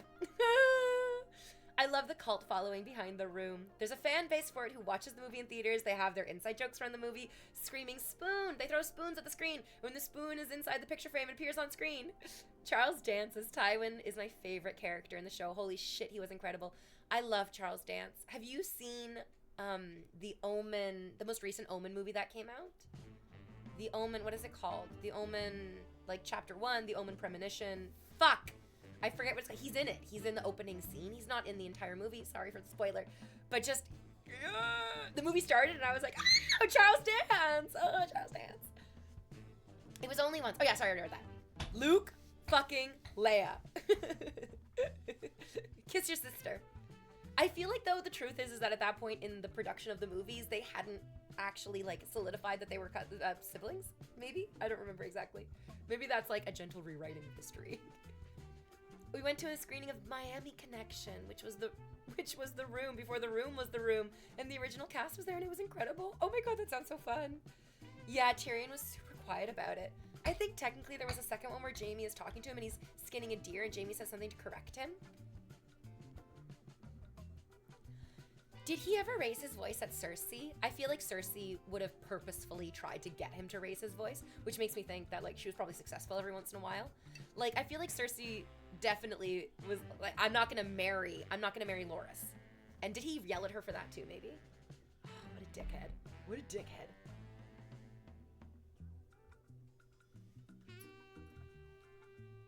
Oh, Tywin yells. When he's talking about how lions don't concern themselves with the opinion of the sheep. And Jaime brings that back to Tywin, and he goes, that's not an opinion, it's a fact.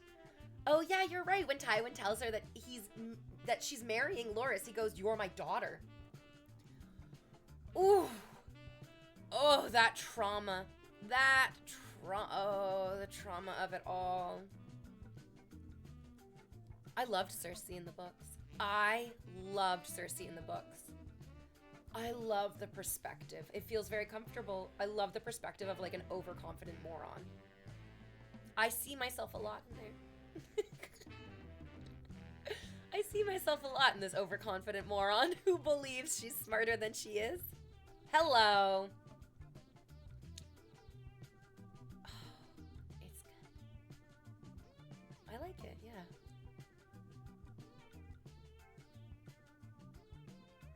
So yes, I'm excited for this acting class. I feel like it's going to be really, really good. It's what I want. I'm very nervous though. I'm so very nervous. So we were given our scenes. We did our best to memorize them. Now I know that I'm going to get emailed on Friday with a script that I'm going to learn all weekend for my class on Monday. Excited for that. To not be so nervous now. To have more than an hour to like get the script ready. So we had like a big talk at the beginning of the class where our teacher described his work. Oh my God, he was listing things. He was like, I was mostly like a stage actor for a long time.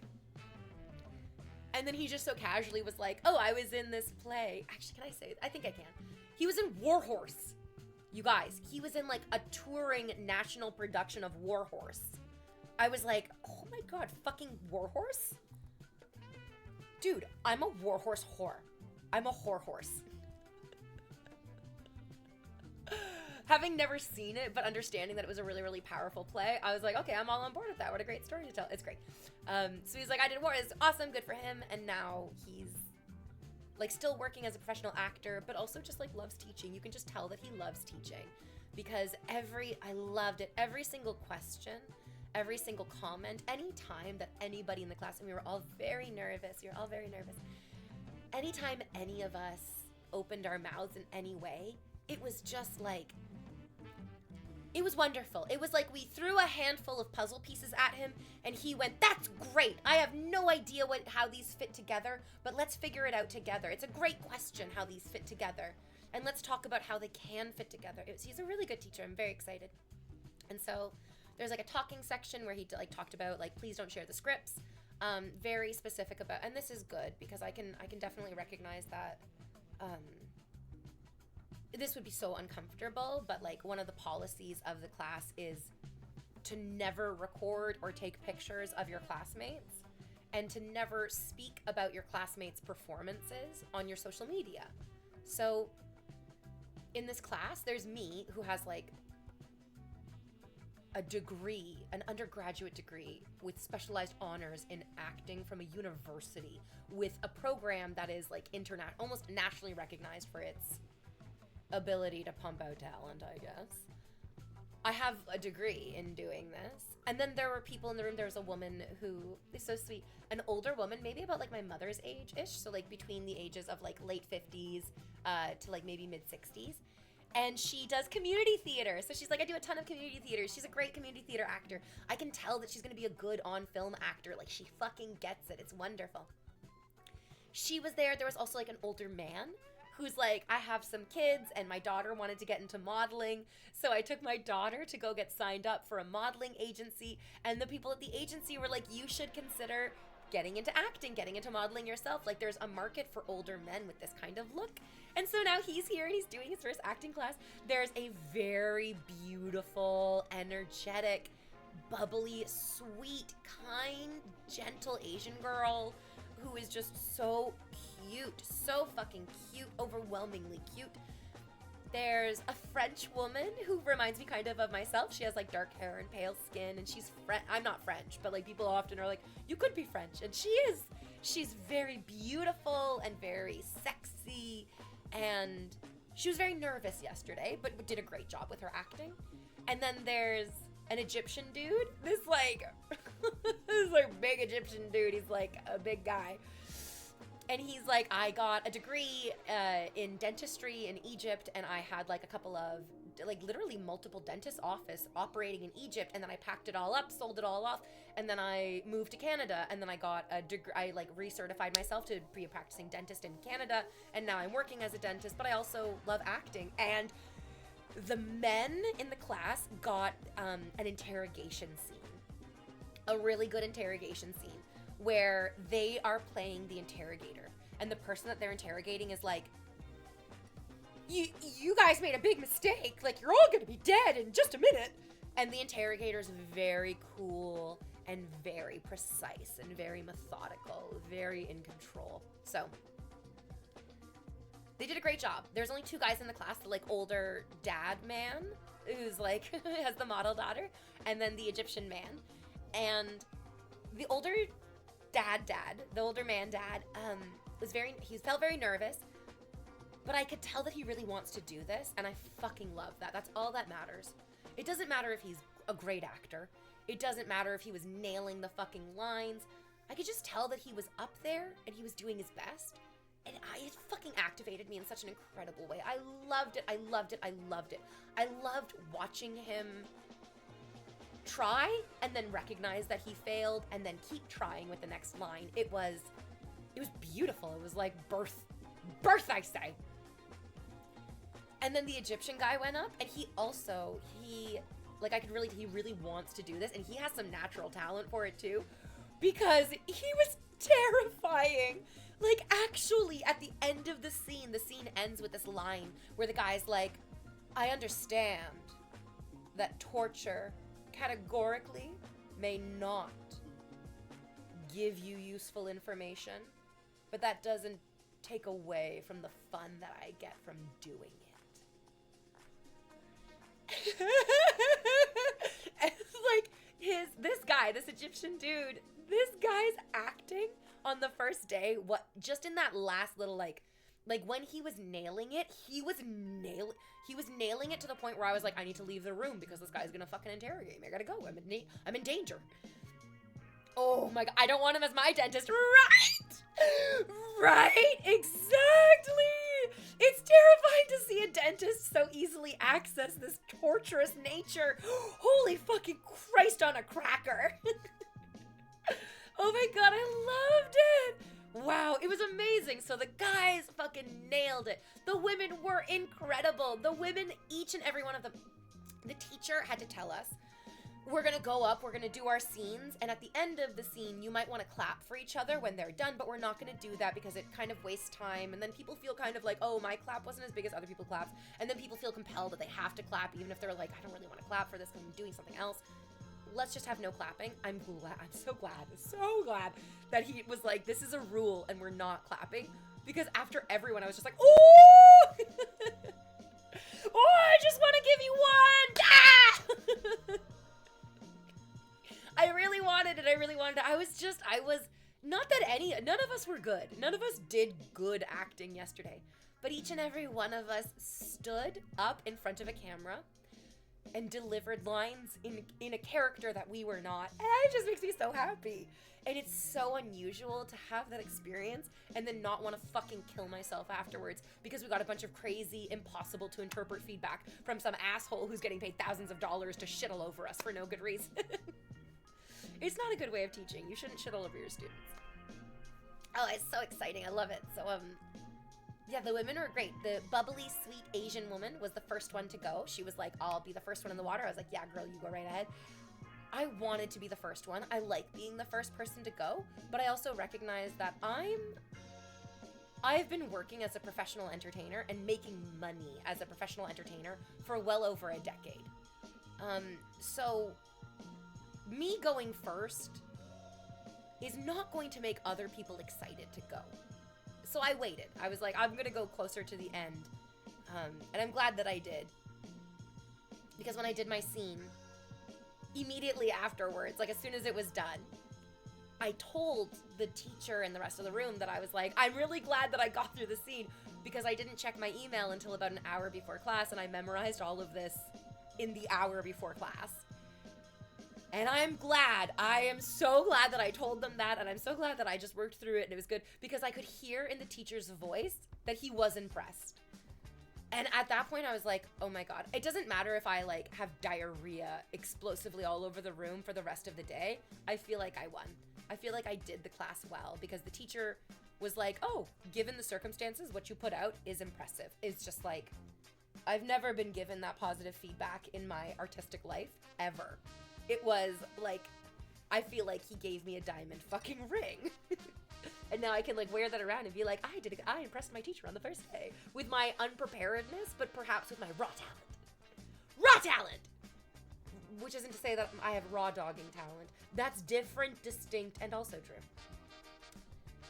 Yeah, clapping when the plane lands. After you watch that plane crash at YYZ, the Toronto Pearson International Airport, often enough, you're gonna clap when you hit the ground with your fucking wheels down too. My dentist interrogates why I don't floss more while torturing me. I'd argue that dentistry and sadism are two names for the same professional hobby. Prescience, it's actually the opposite, my love. There is this terrible, this is really awful. I feel bad for dentists, I truly do. There's this terrible impression that people have that sadistic people go into dentistry, but the actual reality is that dentists are often very depressed. You guys should look this up on Google. I think dentists might have one of the highest suicide rates of occupations. It's not that dentists are sadists. It's not that they're miserable, nasty people and then they become dentists. It's that sometimes being a dentist makes you a sad, miserable, nasty person who just have to continuously give bad news to all their clients. I mean, like, that fucking sucks. Yeah. Okay, it's a good time to take a break. Okay, BRB.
I posted all of my Instagram stories, which is like a job well done for me today, which is good. Yay! Oh man, I'm doing it. I'm doing the best I can. It's not great, but I mean, I don't think anybody is expecting greatness in March. We're usually expecting Ides in March. Where are my Ides at? Spoons. The room spoons. Oh, yes. I need to go back to the dentist, actually. That was talking about dentists and how one of the guys in my class is a dentist. I did the thing that we all do, which is we have a dentist appointment and then something comes up, so we go, oh, okay, well, I'll have to cancel my dentist appointment and reschedule it. And then you look at the calendar on the wall and you're like, oh my God, it's been over a year since I went to that dentist, since I was going to reschedule that dentist. Anyways, it's all fine. It's okay. It's all okay. I'll get to the dentist at some point soon. I don't think I'm in a huge... The last time that I went, they were like, you have a perfect mouth of teeth. They were excited. They were excited for my pretty mouth of teeth, which made me feel like, oh, it's great. I mean, I put a ton of fucking effort into it, so I'm glad that they were able to recognize it. They're like, you look like you floss all the time. I'm like, I do. It's multiple times a week. Oh, the Ides was actually 3 days ago, so Caesar's dead. Long live Anthony, I guess. I did that with my theory test. I went to see Mickey 17 instead. Was it good? Did you like it? Hi, kitty. I'm excited to see it. I don't know if I'll go see it in theaters or wait for it to come out onto... Is it coming out onto streaming, like, really soon? That's not always a great sign. Oh, right, I forgot about this. Hold on, let me do that. Samdog says, during a routine checkup, my doctor was visited by himself from the future. It was a time travel pair of docs. Time travel pair of docs, you get it? Two doctors is a pair of docs, but it sounds like paradox? Kitty paradox? You're like cute paradox. Can I get the sleep out of your eyes? You always have sleep in your eyes. You got very sleepy eyes. I love you, my sleepy-eyed baby. Oh, she's a good kitty. Oh, she's actually a great kitty. Good is an understatement. And I would hate to understate her goodness. There's actually nothing that feels better in the entire world than going to get into bed and seeing like happy little furry faces looking up at you. Like, yep, we're all gonna relax now together. We're all going to be safe in each other's presence for the next few hours. It feels so good. I'm very grateful for it. I'm very grateful for it. It's like crying. I have been having a very, very rough time recently, just like feeling truly miserable, actually. And it's terrible. Like, I don't want to feel like garbage. I don't want to have to talk myself out of the way that I feel either. And I was feeling really, really down in the dumps. I was just feeling like awful about everything.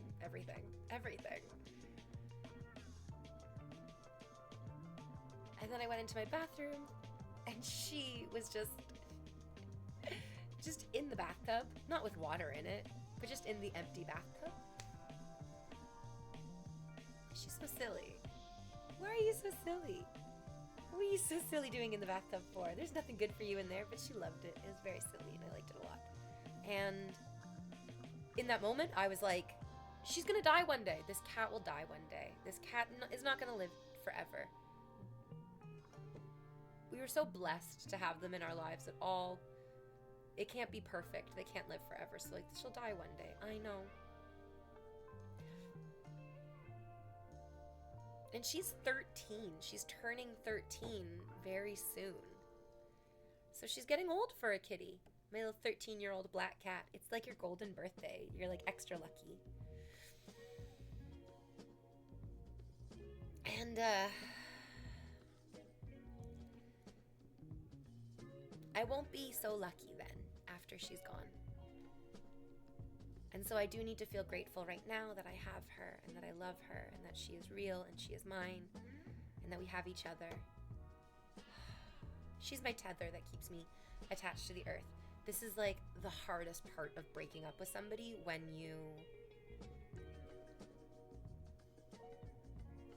don't have a lot of other close connections, it makes you feel like you're floating in the vacuum of space all by yourself without any one or thing to orient yourself or even get close to.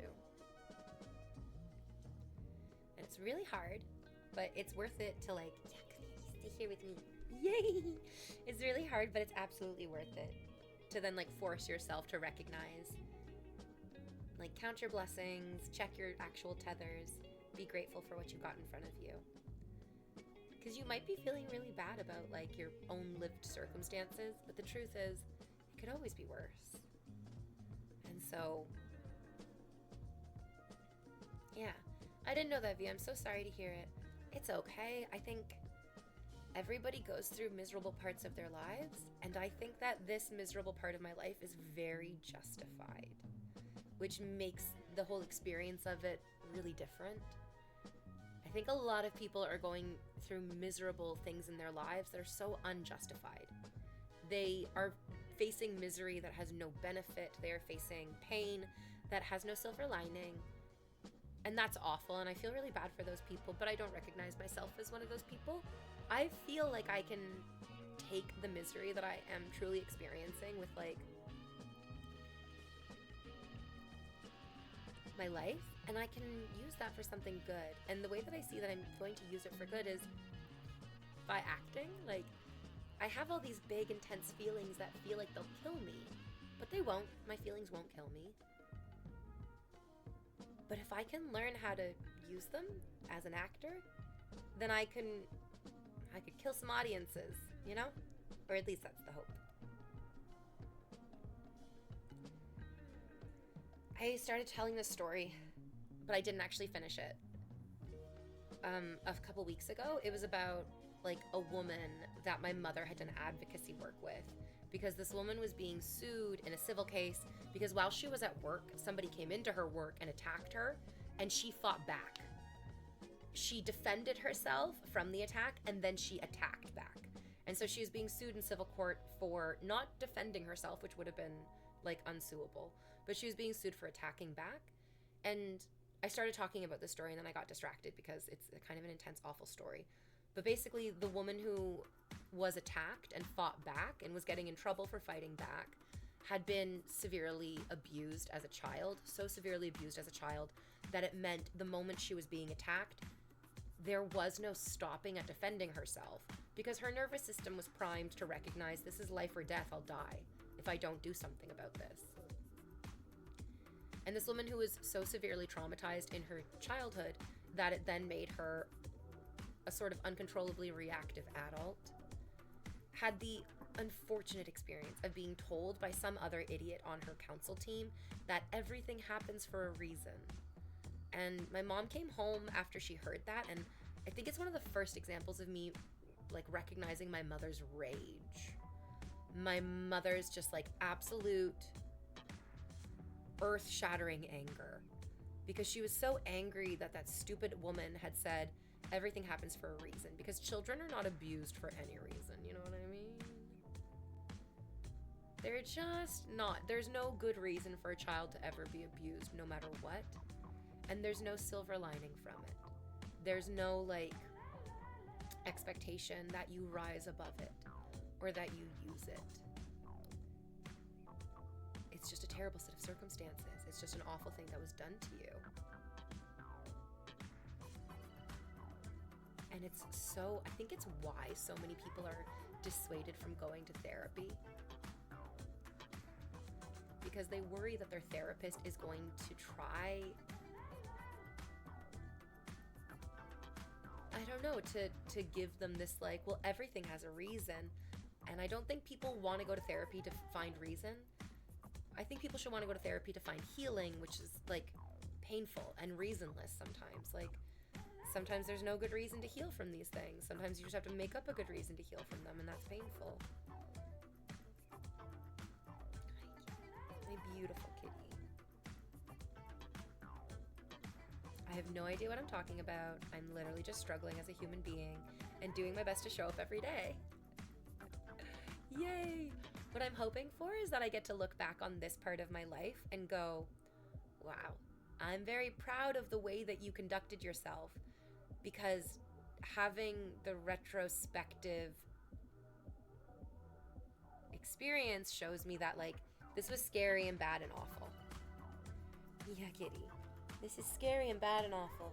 This is a painful series of life events that would crush people, and I'm allowed to feel crushed by it.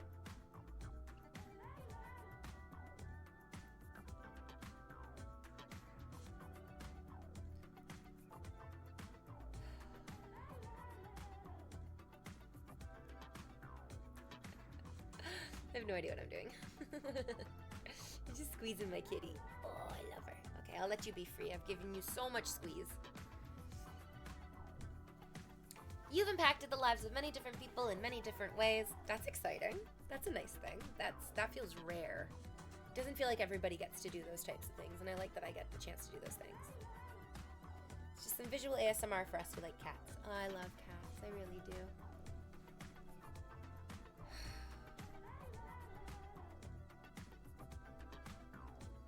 I'm excited to fall in love one day. I feel sad that I'm 34 years old and I don't think I've ever actually been in love with anyone.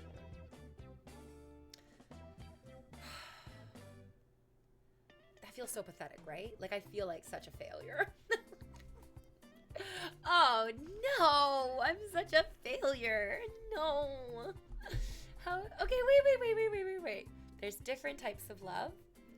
I have love for my pets.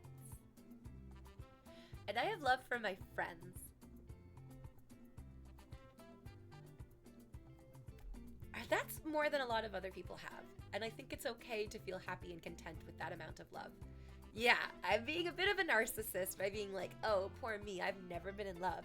I've never been loved. I've never had any of these things. That's not true. That's not true. I have lots of friends who love me. My pets who love me. There are a couple random people on the internet who love me. It's great. It is good.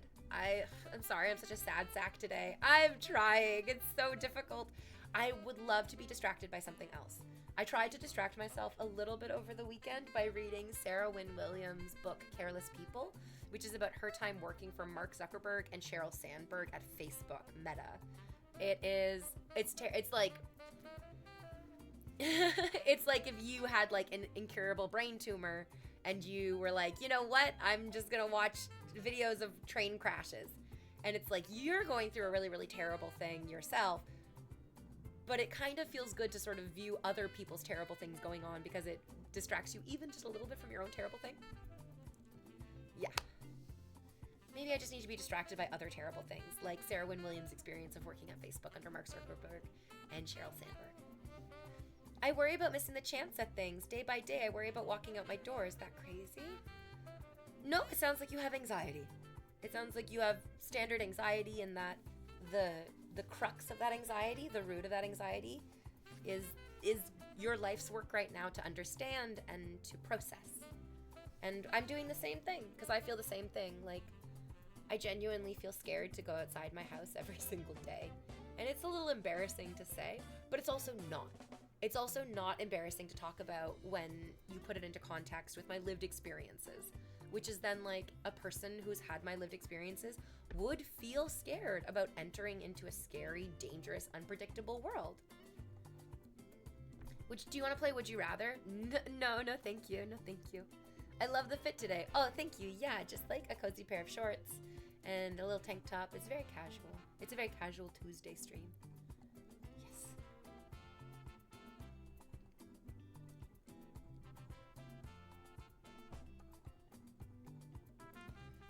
I don't know if I'm worried, like you said, Bad Keith Gaming, but I recognize your feeling. I think I have an adjacent feeling of not necessarily being worried about missing out on things, but I worry that the opportunities are forever closed and shut because I'm like such a broken, damaged individual because of...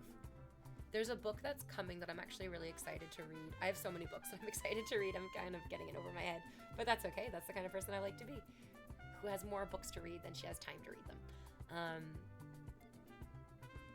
It's by Oprah and then another doctor.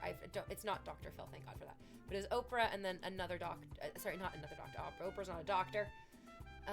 There's a book from Oprah with in conjunction with like a very well-known famous doctor, and the book is called What Happened to You.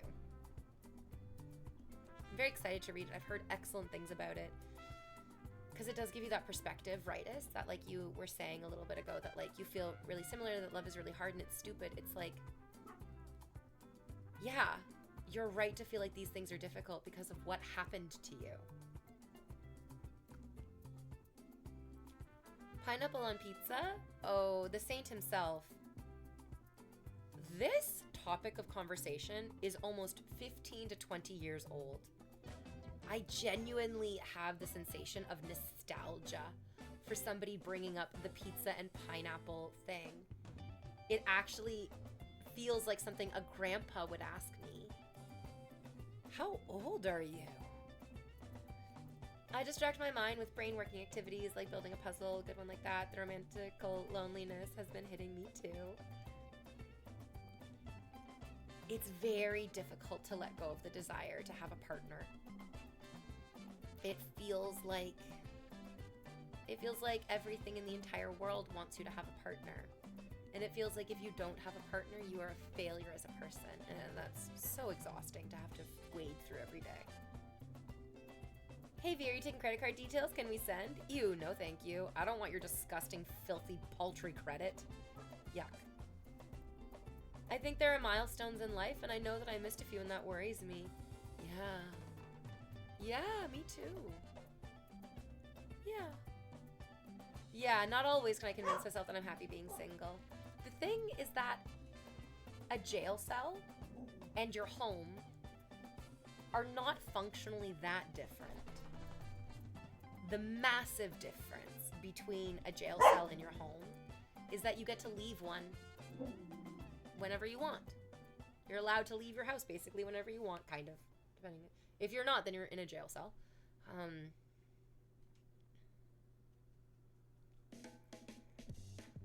But if you feel like you are trapped in your home, then it feels like a jail cell, and then you literally have no sense of home. And you can feel comfy being single unless you feel like you don't have a choice. Unless you feel like I couldn't stop being single even if I wanted to. That feels like you're trapped in a sad feeling of damage and trauma, truly. So it's good to remind ourselves that we can find partners. We definitely can find somebody to date us. But the truth is that somebody the right person for us to date? And as we get older, these questions and the nuances in these questions become hugely important. Hello, Invader Velma. Oh yeah, Velma wears a red skirt. Okay, I'll take it. Yeah, why not? I had no idea why he called me Velma. Like, I'm not wearing glasses. I'm not wearing a skirt or a sweater. I don't have a bob haircut with bangs. I was just like, there's literally the only thing I could possibly think of to connect me to Velma is that I'm wearing a red tank top and Velma wears a red skirt. Oh, tell me you said the first thing that popped into your head without telling me you just said the first thing that popped into your head. I can't sleep in silence. I have to hear something because the silence is so loud. What's my main issue right now is somebody who I don't want to be romantically interested is trying to work their way back into my life. Yep. Yeah, you just keep telling them no, and then you get to know that you're choosing to be single because it's the right choice. Because you love being with yourself. Because you are a lovely person. Don't look too far into it. I don't operate like that. I don't do that. And like maybe that's a fault of mine, and maybe this is like a problem of mine. The poet pointed it out as something that I should probably not do.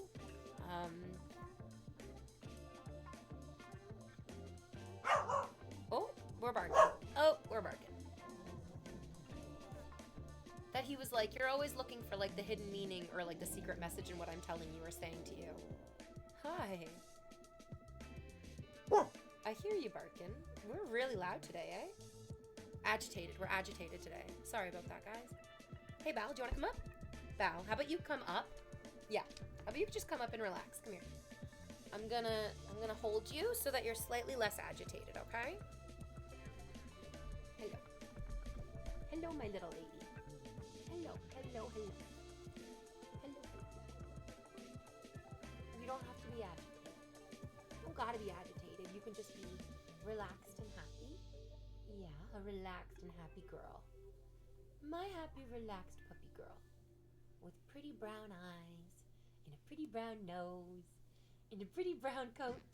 You're my pretty brown girl. And you don't gotta be agitated. No agitation. No agitation. No borks. No bothersome feelings. Just a happy Bella girl. Just a happy Bella girl. Yeah, he's a good girl.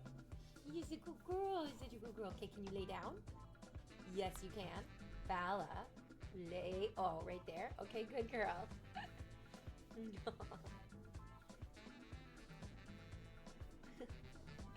I agree with the dating thing, but you do have to date to know whether someone is right. I do encourage everyone to be happy single first, because it reduces the red flag neglection, if that makes sense. Yeah. If you just want a partner, you'll ignore red flags to get a partner. But if you want a good partnership, then you won't ignore red flags. And I think that's what happened with the poet. And maybe he saw it and I was blind to it. Because it kind of sounded like what he was saying is, if we have a relationship, it's going to be a toxic, nasty, awful relationship. And so there's no relationship here. And maybe I just didn't want to hear that first part where he was like, our relationship would be bad, so we're not going to do it. I just heard the second part where he said there's no relationship, and then I felt like, I'm sad, why? Oh, she's a good puppy. She's such a good puppy.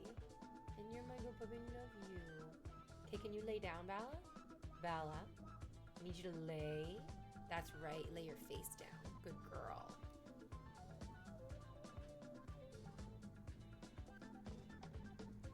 Nope, I've learned to see the hidden messages and they have helped me stay not hurt. The reality is, if somebody needs to...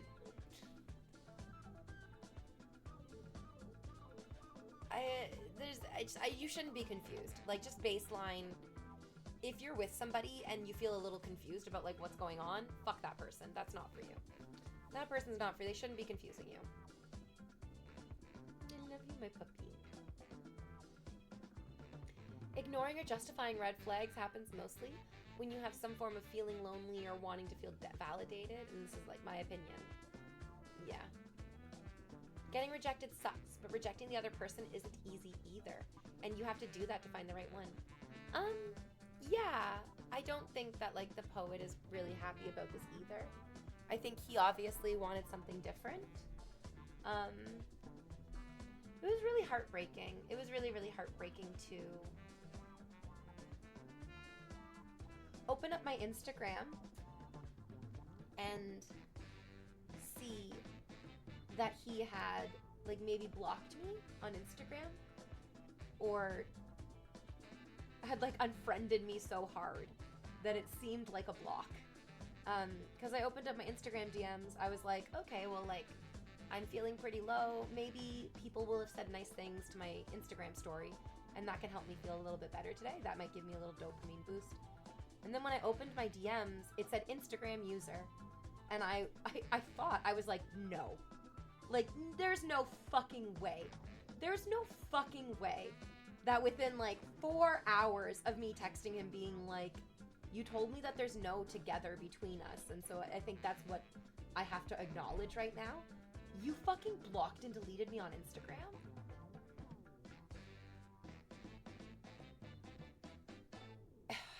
I don't know. I don't know. He also deleted our Tinder match. I feel like that sucks, but I'm also like, that's okay. I guess, like, we didn't match. We met on Tinder, we didn't match.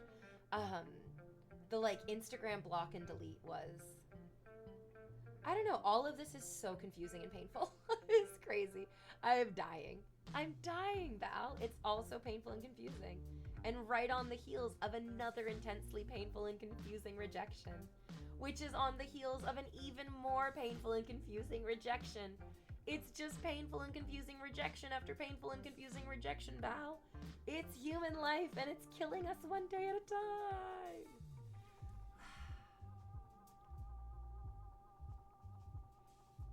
You gotta be your own best friend. And I am. And I am. I know married couples who still hang out with their exes and their families. Getting blocked sounds extreme. It felt very confusing, like everything about this engagement, this like connection with him. It felt really confusing because he had made a point to tell me repeatedly that he valued me as a person and he wanted to be my friend as well.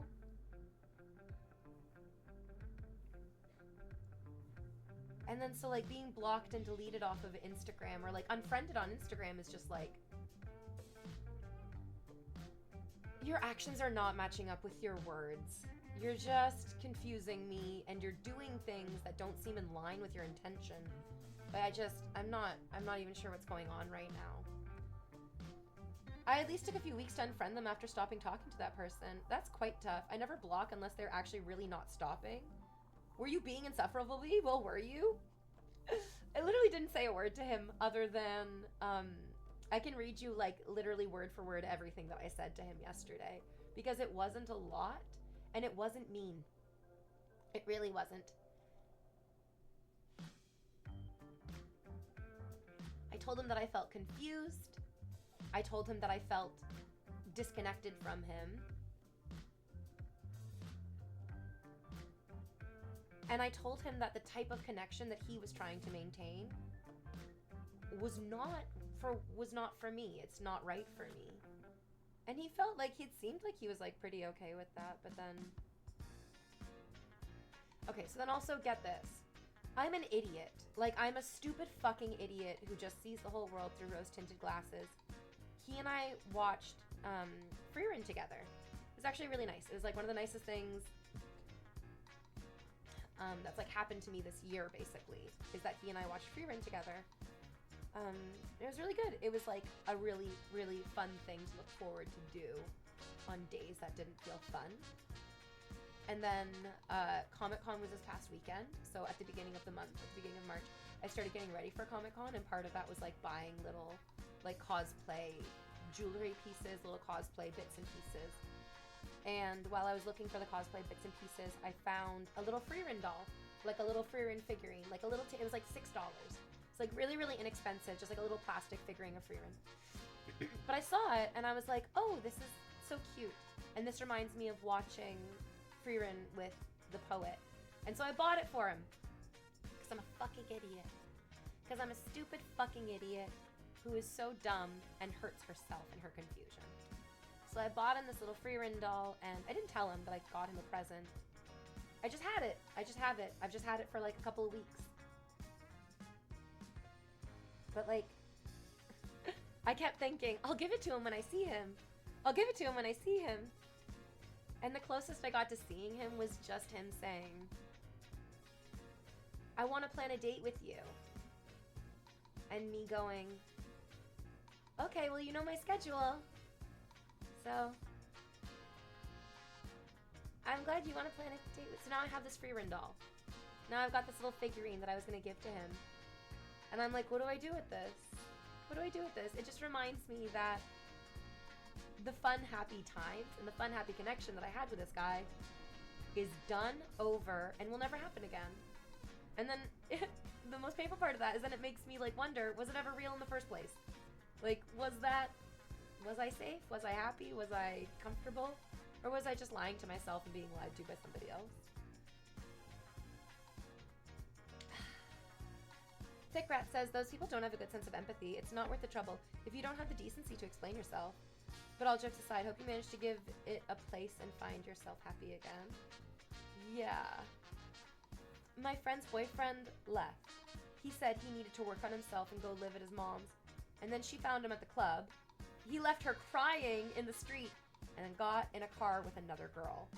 It's very important for us to be focused on what people's actions are. Because as we learned watching Freerun, demons will say one thing and then do another. And what classifies a monster as a demon is that demons use human language to hide their actions. Humans say and do what they mean. That's what good humans do. But bad humans will say one thing and then do a completely different thing. And make you feel like a crazy person for expecting one thing. And then, like, what, not being grateful for the other? Oh, dumb loser, thank you for the $5. Looking extra thick today. Yeah, I'm very thick today. I'm annoyed with those men. You share your interests with them, and then the past 3 guys have all managed to somehow ruin it for you? I would agree that all 3 of these men that I've, like, recently dated, the Big Turk, Stretch, and the Poet, I would agree that all of them were emotionally unavailable, and I would agree that all of them were only comfortable being in a relationship with me because they knew that they could be fully in control of everything, including in control of me.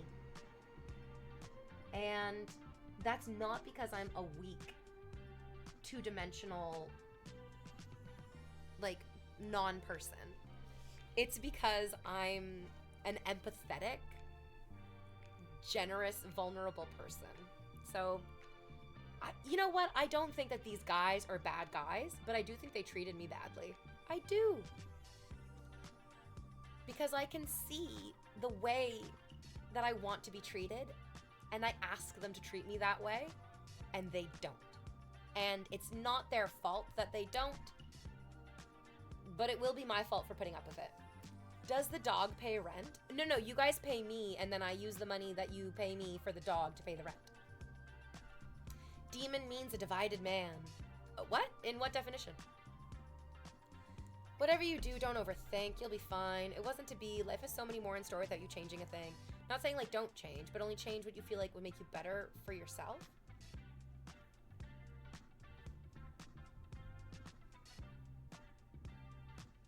Yeah. Oh, Alpha, I disagree. Alpha says exactly, most men are terrible. I disagree. I would also loop some women in there too. I would say most people are terrible. I'd say, yeah, most people are awful. Welcome to being a person.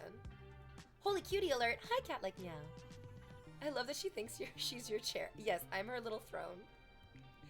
Hey, Val, you're a silly dog. You love having your little butt on me? She's so happy. She's so good. I can feel how relaxed she is in her whole entire body. She's just like, yeah, it's real good. Real good. Real good puppy butt. Well, it's true that some women can be terrible too, but not you. I can be terrible. I definitely can be terrible.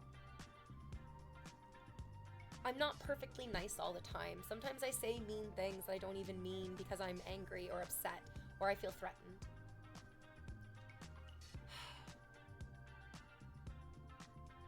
So, like, I'm reactive, which is, I mean, I'm trying to be as mindful as I can. Yeah, it just hurts like a motherfucker when you wake up and you go, I'm gonna do my best today so that by the end of the day, I can feel safe and happy and loved. And you wake up every single day feeling that, and you go to bed every single night going, Jesus fucking Christ, none of this is working. None of this is working. That didn't work. That didn't work. Okay, well, I'll wake up and try to make it work tomorrow. There were times where I'm not your biggest fan because of the facade you pull. Jonas, we're banning you. But not until after you hear why what you're saying is so toxic and inappropriate. Too late, he's already gone. I'll explain it to the rest of you who might actually listen. Never mind, he's back. He can hear this part. It's important that he hears this part. Nope, now he's gone again. Ritus is just fucking this guy's life up, and I love it. I love it. No human person on this planet is entitled to another person's authentic self. So anytime somebody opens their mouth and says, I can see that you're being fake and I don't like it, that person's a fucking retard. And pardon my language, I hope I don't get banned for it, but they're literally so regressed in intelligence that it is handicapping every part of the interaction. If somebody, especially a Twitch streamer on a Twitch stream, is putting up a facade, putting on an act, it's because they're in front of an audience, you dipshit. It's because that's exactly what's fucking happening. There are very few people in this world who become their most authentic, natural selves in front of a camera, in front of an audience, in this way. And any person who is going to be so vile, evil, toxic, and stupid to try to manipulate you into behaving in a way that they like is garbage, awful, not worth my time, and ban-worthy. Get out of here. You as an individual person watching this stream, you never need to tolerate somebody saying to you, I don't really like the facade that you're putting up in front of me. I can see that you're being very fake. Get out of here with that bullshit, you worthless idiot. Both Brando and Shakespeare said we're acting all the time. That shit is just insulting.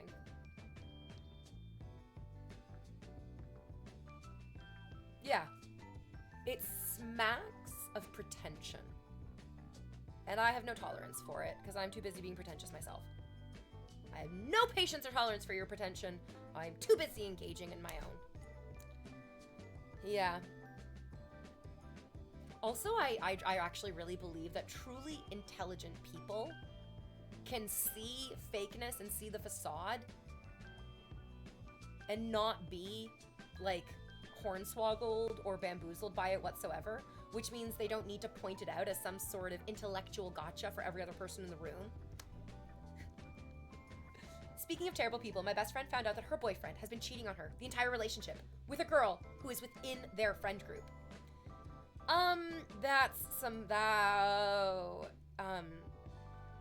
So that girl and that guy get ejected from that friend group. I can tell you right now, if the friend group doesn't eject those two people immediately, it will create so much undue tension and conflict that it will insidiously dissolve all the other friendships in the group. Yes. Yeah. We're gonna ban you, ban, but not until you hear this out. Oh, unban. Oh, they're banned again. I guess that doesn't really matter. Ban them again. Oh, they're back again. It was the rightest. It's so funny. The timing, it's like literally comedic timing. It's so good. So funny. Wait, the doctor? The doctor? Did I say doctor?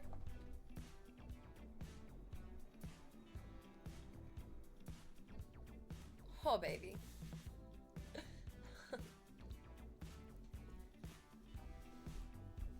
We don't even get the opportunity to express our authentic selves. That is greatly poo-pooed on.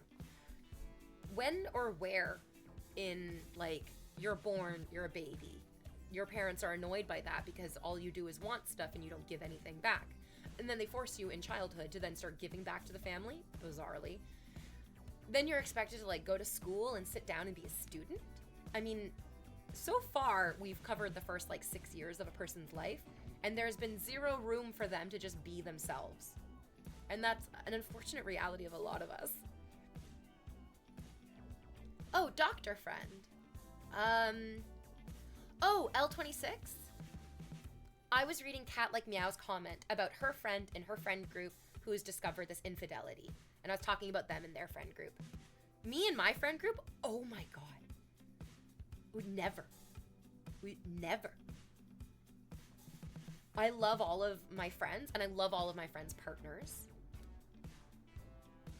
But the idea of being sexually intimate with any of my friends' partners is as revolting to me as being sexually intimate with any of my friends' parents. Like, I would literally rather fuck my friends because they're sexy and hot and I know I love them. Oh yeah, I'm not friends within that friend group. I'm only friends with that one girl. You have a very important and unique opportunity / obligation as a friend to be like, girl, if that friend group does not eject that other girl for behaving in malicious actions that any reasonable adult would understand is wrong, they also knew that it was wrong what they were doing because they hid it for the duration of the relationship. Kick that guy out. Kick that girl out. Yeah, but Kat, it's so hard. Yes, Have you read, you could also maybe give this book to her as well, because it's really difficult. To be honest, you cannot separate people from narcissistic abusers. And it sounds like this guy is probably a narcissistic abuser because this girl has been cheated on for her whole relationship. It's called betrayal blindness. Something that happens. I was doing it in my relationship with the Big Turk. I did it in my relationship with Stretch, and I did it in like the short few weeks that I was even seeing the poet. It's called betrayal blindness. And it's a coping mechanism that protects us from the devastation of disappointment. We go, it's actually not that bad that they hurt me in this way. I'm so lucky that they didn't hurt me in other ways. Or, he was so kind to me after the hurt. It sort of erases the trauma of the experience. The American people are being very betrayal blind to Donald Trump because he is also a narcissistic abuser. And to sit in your shit and to recognize that I was betrayed, I was hurt, and I let it happen to myself because I don't know, because I wanted better things, because I believed in something that wasn't real. It's part of narcissistic abuse. It's called betrayal blindness. It's also part of the cycle of abuse and trauma bonding. So he is trauma bonding himself to her. He created a circumstance where he was providing her with love, affection, attention, and safety. And then he was simultaneously creating a situation of danger, rejection, and deceit. And the way that trauma bonding works is if there's trauma and there's bonding. And he has both of them now. He has the trauma of, I was fucking this other girl, which is going to make the primary girlfriend feel like, what am I missing? What am I not giving him? How am I not good enough? Instead of recognizing that he is just being greedy and selfish. Not that she is lacking in any way, shape, or form. And then, when he comes back to her with kindness, she'll feel justified in recognizing that the safety and the love that she felt was real, that the bonding was real, and that maybe the trauma wasn't real. And the truth is, both of them are real. He does make her feel safe and loved and protected. That is true. And he does it in a way that you as a friend cat can't replicate. But you as a friend can, like, maintain your own level of safety, love, and trust with her. And show her that, like, love and trust and safety can feel consistent, and it doesn't have this, like,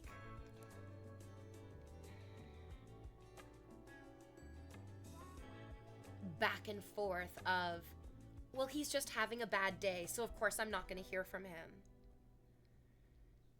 That's like the trauma bonding that I was going through with the poet. The poet is going through a really, really difficult time. His personal life is messy.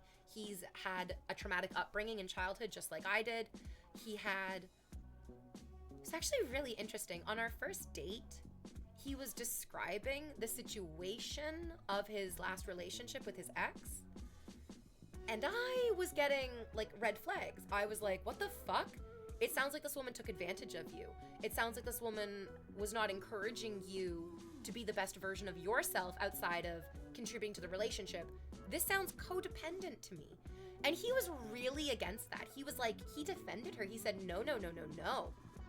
He's like, not at all. No, it was a great relationship. It was a really good relationship. I feel really proud about all the effort that I put into that relationship. And then literally days later, he turned that around and said, well, I can't be in a relationship with you because when I get into a relationship, I completely disappear into it. And all I do is be codependent in the relationship. And like, I was like, dude, I told you this. I told you that that's what your last relationship was like. And you argued with me and you told me that it wasn't. And now you're telling me, oh, actually, yeah, that is the truth. And now it's the truth that I'm using to justify why I can't date you. Is like, oh God. Okay, what days do you stream on? I try to do Monday to Friday. Wait, Kat's friend isn't staying with the guy, right? Kat, he's not. He forced his way to live with her, so yeah. He's living in her house. Oh, the flags, and they are red. Red flags, red. She has already kicked him out, yes? Oh, thank God. Oh, thank God. Your exasperation is literally shaking the camera. I kicked the desk a little bit, yeah. Yeah, prayers for your friend's healing process, prayers for all of our, it's just like, we're all on this journey together. Even people who are in happy, long-term committed relationships are like, oh my God, I have problems. I have problems with my partner. It's not perfect. Even if we are in a happy, long-term committed relationship. He texted her yesterday saying, oh yes, oh my God, the other woman messaged you to say sorry.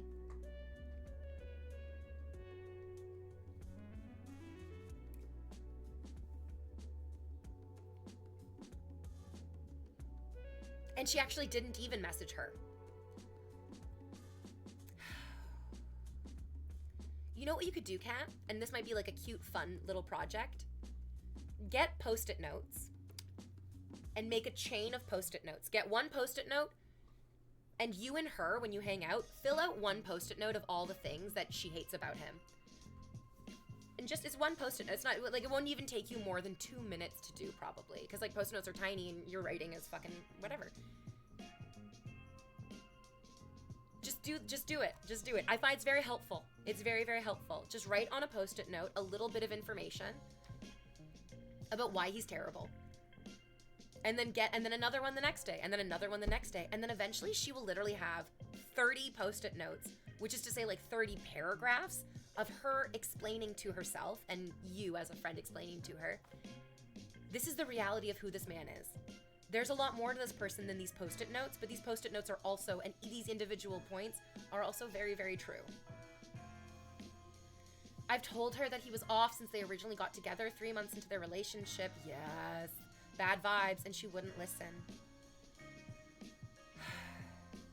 She's getting something from him that she feels like she needs. And something that we all get to recognize is that the only thing that we need in our lives is to trust ourselves. She'll get there eventually. This is one of those things where, like, this girl might go back and forth with this guy for the next... How old are you, Kat? Are we the same age? Wait, are we the same age? Is she in her 30s? No. We're too old for this. Never mind. I was like, Kat's in her 20s. Kat's like 24. So, like, girls in their 20s are gonna spend time doing... No, we're old. We're old. We don't have time for this. We can't waste time on these men. We need to just fucking cut our losses. Ugh. She gotta get ran up on by your friend. I don't know what that means. What? She gotta put the hands on her. Are you black or are you just talking like you think black people talk? This doesn't feel polite. Just for educational purposes, along with cheating bastard male getting some educational hands. Throwing hands feels like an inappropriate escalation to the situation. The reality is, the cheating boyfriend and the other woman do not deserve a single moment of thought, energy, or effort from your friend. This is what Severance is about. This is what the TV show Severance is about. Ideally, she would be able to sever herself from him. But that's not possible. Because our brains are like...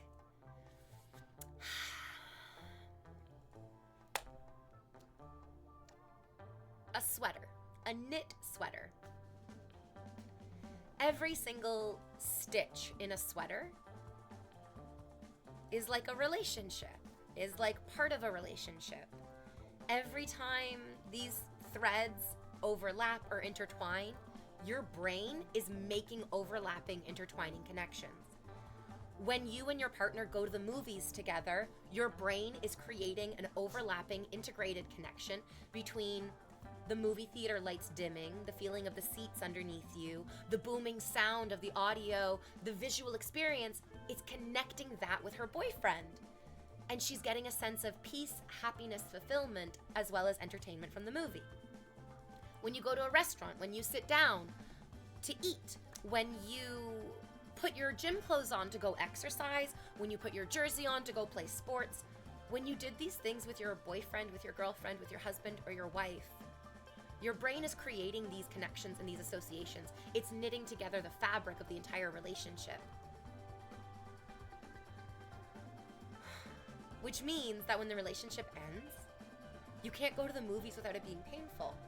You can't remember putting on your gym clothes without it being hurtful, and without being reminded that that beautiful connection that you had with that person is now gone and dead, and it will never come back. And that's why after breakups, we get depressed. That's why after breakups, it feels so hard to do the things that used to make us happy. Because it's so natural for us to share the things that make us happy with the people who make us happy. And it's so toxic and impossible to overcome when the people who made you happy and the things that make you happy turn into the people that make you miserable and the things that make you miserable. It's why it's so good to have friends. It's why it's so good to force yourself to do things. Because going to the movies with your ex can make going to the movies painful. Because every time you go to the movie theater, you feel the sticky floor, the lights dim, the chairs underneath you. You are going to be forced to remember the times that you did it with your partner and the times that it felt good. But what the gift is to ourselves is that once you go by yourself without your partner, in the fallout of it, you'll start creating new memories. You'll go to the movie theater and you'll remember seeing another person who is by themselves, and you'll remember thinking, I wonder if they're on the same path as me. And then the next time you go to the movies, instead of thinking about your ex, you'll think about that person that you saw, and you'll wonder about what they're doing. And it won't become a painful memory, but it might start to become a neutral memory. And then the neutral memories can become happy memories again. It just takes time. It's so sad, Kat. I'm so sorry you have to deal with this.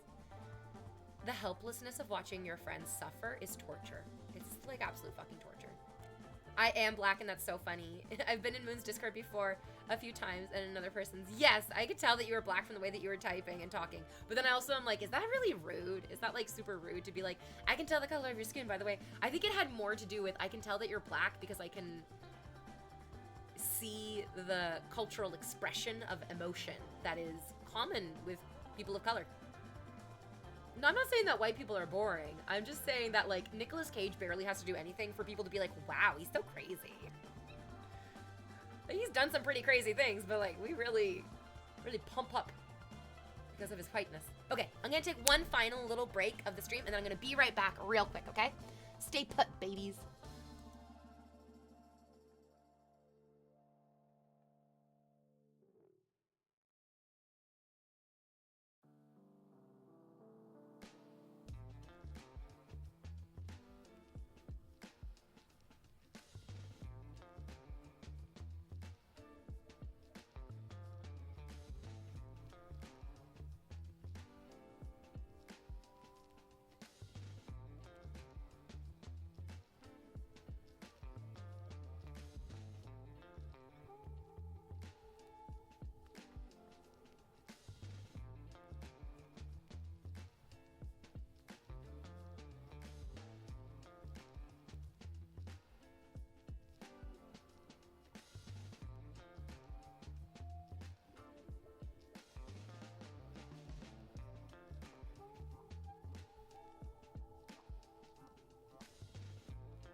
Hello, I'm back.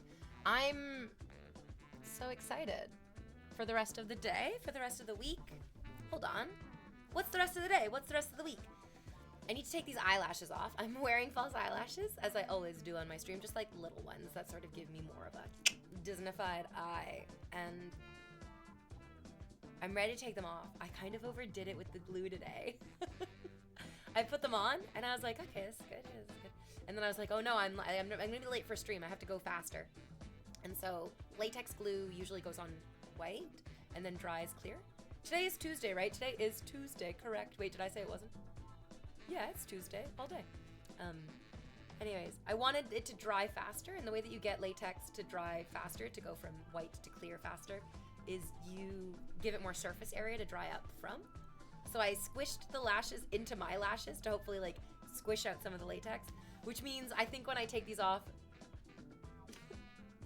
some eyelashes might be coming with it. We'll see how we do. Today is Tuesday. I'm confused about where we are in the week. Yeah, Monday felt like a weird Monday. I don't know. I can't begin to understand the fucking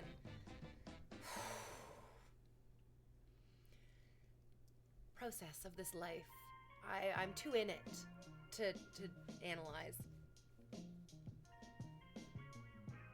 But then again, I love analyzing. I don't know how much you guys play with ChatGPT, which you shouldn't, because it's like it's cooking the planet. It's not good to like waste it, because the processing power does take energy and creates heat and bad things. But I like using ChatGPT because I find it really therapeutic to just scream all of my thoughts and feelings into a void, and then have the void sort of like scream what I'm saying back to me.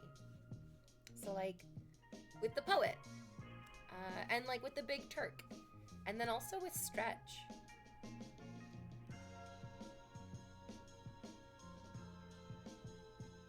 Your friends and yourself can definitely become betrayal blind. We were just talking about this with Kat, how her friend got cheated on by her boyfriend, and she's like already gonna forgive him. She's already gonna like go back to him because she's a little bit betrayal blind from it. ChatGPT, machines, computers, they do not suffer from betrayal blindness. If ChatGPT or a computer program hears that somebody is behaving badly, that computer program immediately goes, this person is capable of bad behavior. And I mean, do you want to be around somebody who's capable of bad behavior? It took me 3 different people doing it for me to realize that I was betrayal blind. It happens all the time. I mean, I was doing it right now with the poet. This is the thing, right? Is you can know about betrayal blindness. You can know exactly what it is. You can recognize it contextually. You can recognize it categorically, scientifically. And you can still succumb to it on the inside. Yeah. Like...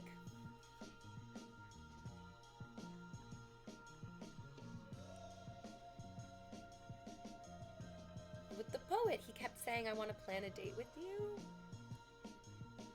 It's like what I want to do, and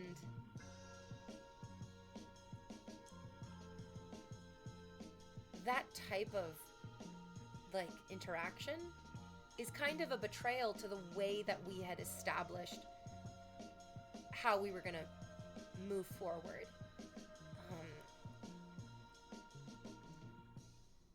When he and I started seeing each other, we figured out how to make plans with each other. That was like the first thing that we figured out how to do. Hey, when are you free? I'm free at this time. Where do you want to meet? I'm comfortable meeting here. Okay, let's do it. It wasn't like a huge impossible thing to do. We like learned how to make time for each other. We learned how to make plans for each other. And then so him suddenly pretending like he doesn't know how to make plans with me, or that like suddenly making plans with me is something different than it used to be, was kind of a betrayal to what we had established.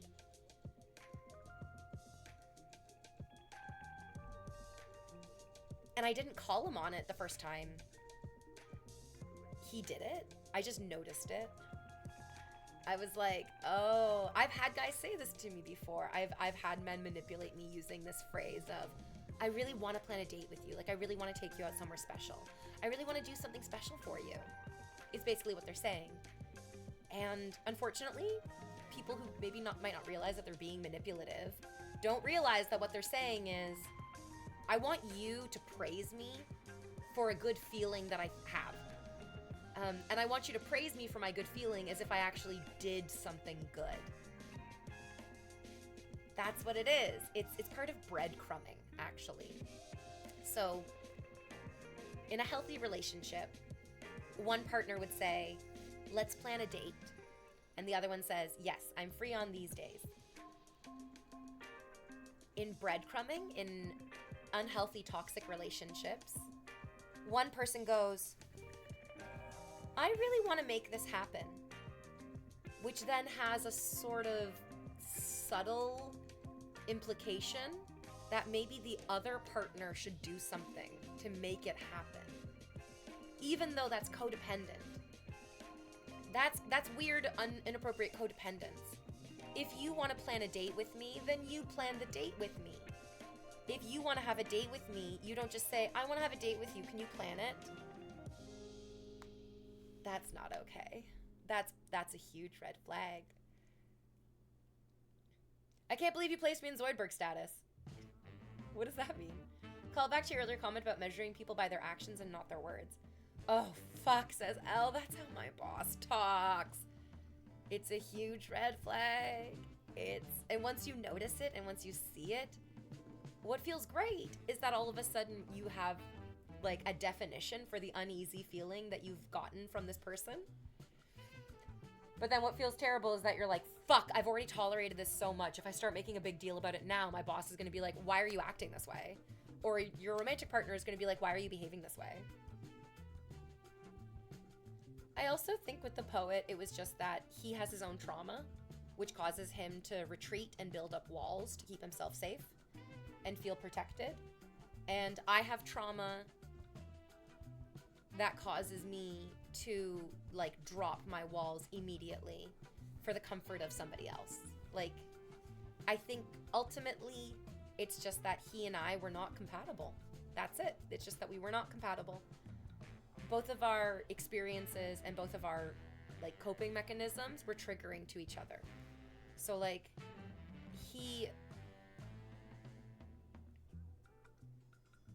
honestly, he did what Stretch did, which I really dislike, which is when people will like use their bad behavior to excuse hurting you.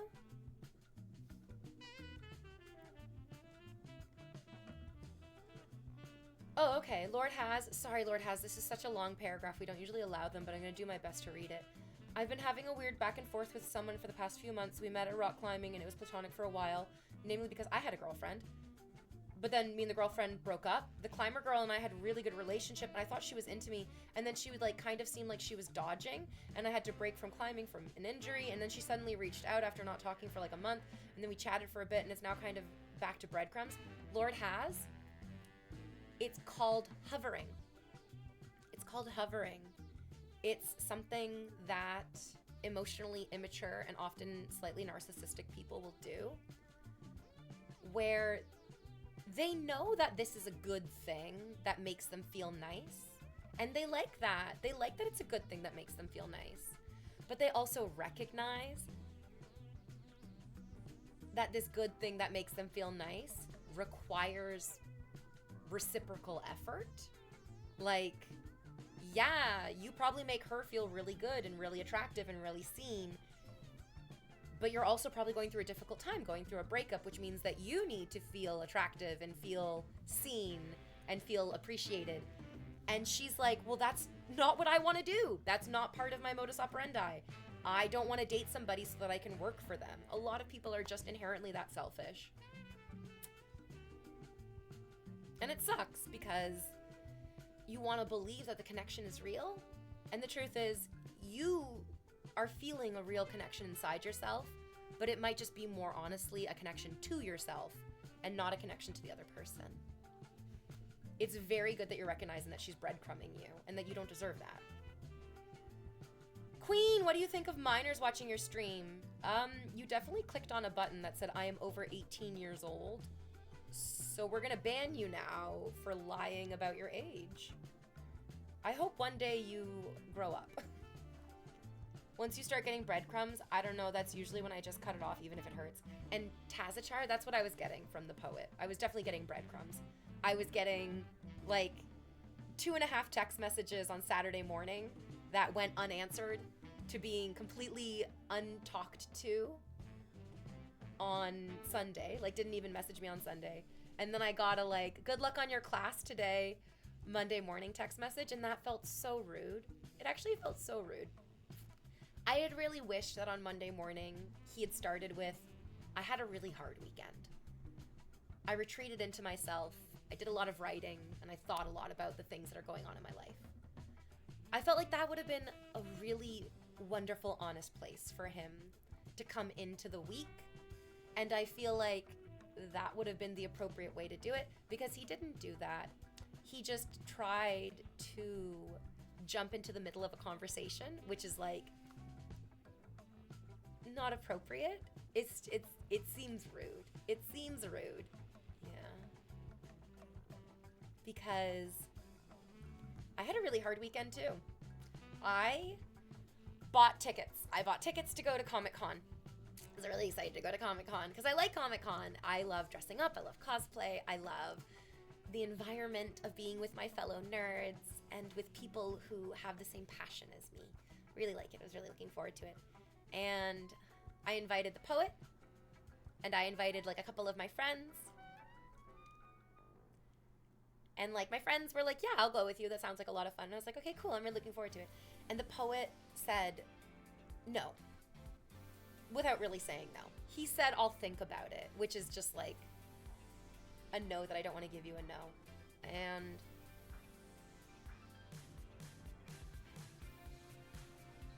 he gave me good reasons. He was like, I have ADHD. And so I imagine going into this environment, which is very stimulating, and a big crowd of people, he's like not comfortable with that. That's not what he does for fun. So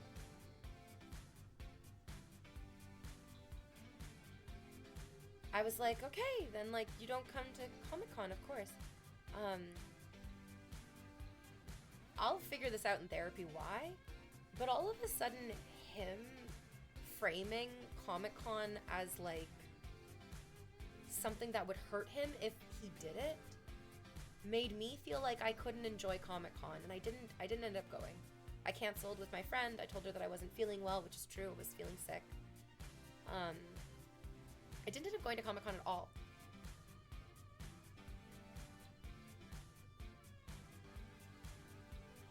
And like that's not his fault. I need to like figure out why I did that. Because there's no point in me missing out on fun things because some other person wouldn't want to do it. That's not how I live. Not at all. But there was something about making the emotional bid to connect with somebody in this way. I think it's also because I truly believe that by what I knew about him, that he would actually be really happy and have a good time at Comic-Con. And so his reaction not only made me feel like Comic-Con was like bad or inappropriate or wrong for some reason, but that like I'm bad or inappropriate or wrong for some reason for even trying to get him to do this. Like I did something wrong by inviting him into a place that would make him feel uncomfortable. Because then I really felt like I was... He just pulled back a lot. He just like didn't really want to, wasn't really, just like I just noticed that he wasn't really interested in me. Didn't feel like he was very interested in me. Yep. I had that with the person who's trying to get back into my life. I noticed them purposefully ignoring me, didn't talk to me for like over a week after daily chatting for like a month, and then tried to uncomfortably make like an odd joke to try to like get me into like a shared space. Yes, it's very interesting when you can tell that somebody knows they fucked up and then they start acting not apologetic, but like, hey, we're just gonna like pretend like I didn't just like completely eradicate the established mode of our interaction. We're just gonna go back to like how we were acting before, right? Even though I changed the actions right in the middle. Like, no, I'm not just gonna be blind to the betrayal of what you just did. There's also something to be said in indulging your partner's passions, especially if it means overcoming your own aversion. The truth is, I invited him to Comic-Con. He said, no, I wouldn't enjoy doing that. I wouldn't want to do it. And the only reason that I would say yes to doing it is to make you happy, V, and so I'm not going to do that. I invited him to come see Paddington with me because I remembered that I had a ticket at the last minute. And he said, no, I would rather go to the gym and work out. And I said, can I come to your gym and work out with you? Because this seems to be the thing that you're really into and really dedicated to. And you've also told me that it's like the passion of your life to invite your friends to go to this gym and work out with you because you see the benefit that it's created in your life and you want your friends to have that benefit. And do you know what he told me? He told me, no, you're not allowed to come, V. He said maybe next month you could come. And his reason that I couldn't go to his gym to work out was because he wanted to be in better shape. It's just, when he said that to me, I wish that I had had the inner strength to call him on his bullshit and to say, your level of fitness has no bearing on me going into the room with you and doing a separate exercise. So what's the real reason that you're not letting me do this thing that you say you love doing with your friends and that you do all the time regardless of like what the personal relationship is between you and that person? It was those three. It was that like he wouldn't let me go to work out with him at his gym, which is 4 blocks from my front door, which is 4 blocks from where I'm sitting right now. I could pick up the camera and I could walk to his gym in 10 minutes from where we are right now. Nope, he said no to that. He said no to going to the Paddington movie with me because he would rather go to the gym and that's what he's focused on and that's what he wants to do. He goes to the gym multiple times a week. I invited him to a movie on one night. He said no to the movie. He went to the gym anyways. And then he also was like, and I don't think I would see myself having fun or doing Comic-Con with you either. And it was just like, so there's no compatibility here. I brought this up to him that I was like, I have been really trying to do something, literally anything with you, and you have been categorically cowardly and sort of evasively shutting me down entirely. And he was like, yep, I am. I was like, okay, so, well, that makes me feel bad. And he's like, I really don't want you to feel bad. I really don't want you to feel bad. And it's like, it's great that you don't want me to feel bad. It would be even better if you started acting like that. So he's like a gym rat? Yeah, I guess so. So, kind of what he described to me, the like struggle that he has right now, is that when he gets into a relationship, they're unhealthy. His partner encourages codependence, and his trauma defaults him into codependence.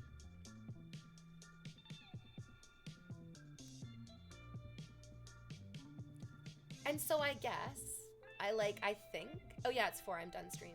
I think that, and what he told me is that he was like, V, I don't want to date you and I can't date you because I'll become so codependent, I'll become so like dissolved into the relationship that I'll cease to exist. So what he's doing right now is really aggressively just being like, I'm not gonna be codependent, I'm just gonna focus on myself. And the reality is that he repeated to me over and over and over again, and it hurt every time I got to listen to it, is that I am not a priority to him. His priorities are himself, his friends, his work, his Muay Thai, his exercise. Those are his priorities. That is what is important to him. That is what he wants. And as much as I offered to try to be a part of those things with him, and literally in no way, shape, or form did I try to take any of that away from him, ever, in a small way even. For whatever reason, he told me that if he was to be with me, I would ruin his life, basically. He said that if he was to date me, it would be like somebody smoking weed all day, every day. That being with me was just like a tonic, like a Band-Aid or something, and that it wasn't real life, and that it wasn't good for him. And like, yeah, we're done stream. I'm gonna go cry about that now. Like, I'm literally gonna go burst into tears. Oh, man. And probably have some therapy days this week. I don't know what my therapy days are this week. Who knows? But, like, man, it just sucks. It just sucks so bad it makes you cry. And that's all there is to it. Yeah. Okay, let's get out of here. Let's get out of here, kitty. Let's go have our daily cry. Thank you so much for hanging out with me, guys. I'm so sorry that you have to listen to all this really pathetic, sad nonsense. But I'm like, it's relatable. We've all been here. Oh my God, my eyes are so bloodshot. I'm so sorry. My eyes are so bloodshot. I want to take these lashes off. I'm also like close to tears, so that makes your eyes red too. Let's get out of here before I embarrass myself in front of the masses. Ooh, Selkie. Ooh, Selkie looking amazing. Ooh, Pooper Noodle's live? Pooper Noodle is usually not streaming when I'm streaming. I love Pooper Noodle. I love Pooper Noodle. I love you, Louise. I love P. I love her dog. I love all of her Instagrams of her dog. They're so cute. Oh, what's good, Gaga Gamer? I didn't even see you there. Hello. Wait, yes, I did. I answered your questions earlier, didn't I? Wait, am I getting you confused with somebody else? I need to stop streaming. I'm exhausted. I'm done. I'm out of here. I'm going. I'm a fucking pound cake. Okay, goodbye, everyone. I'll see you later.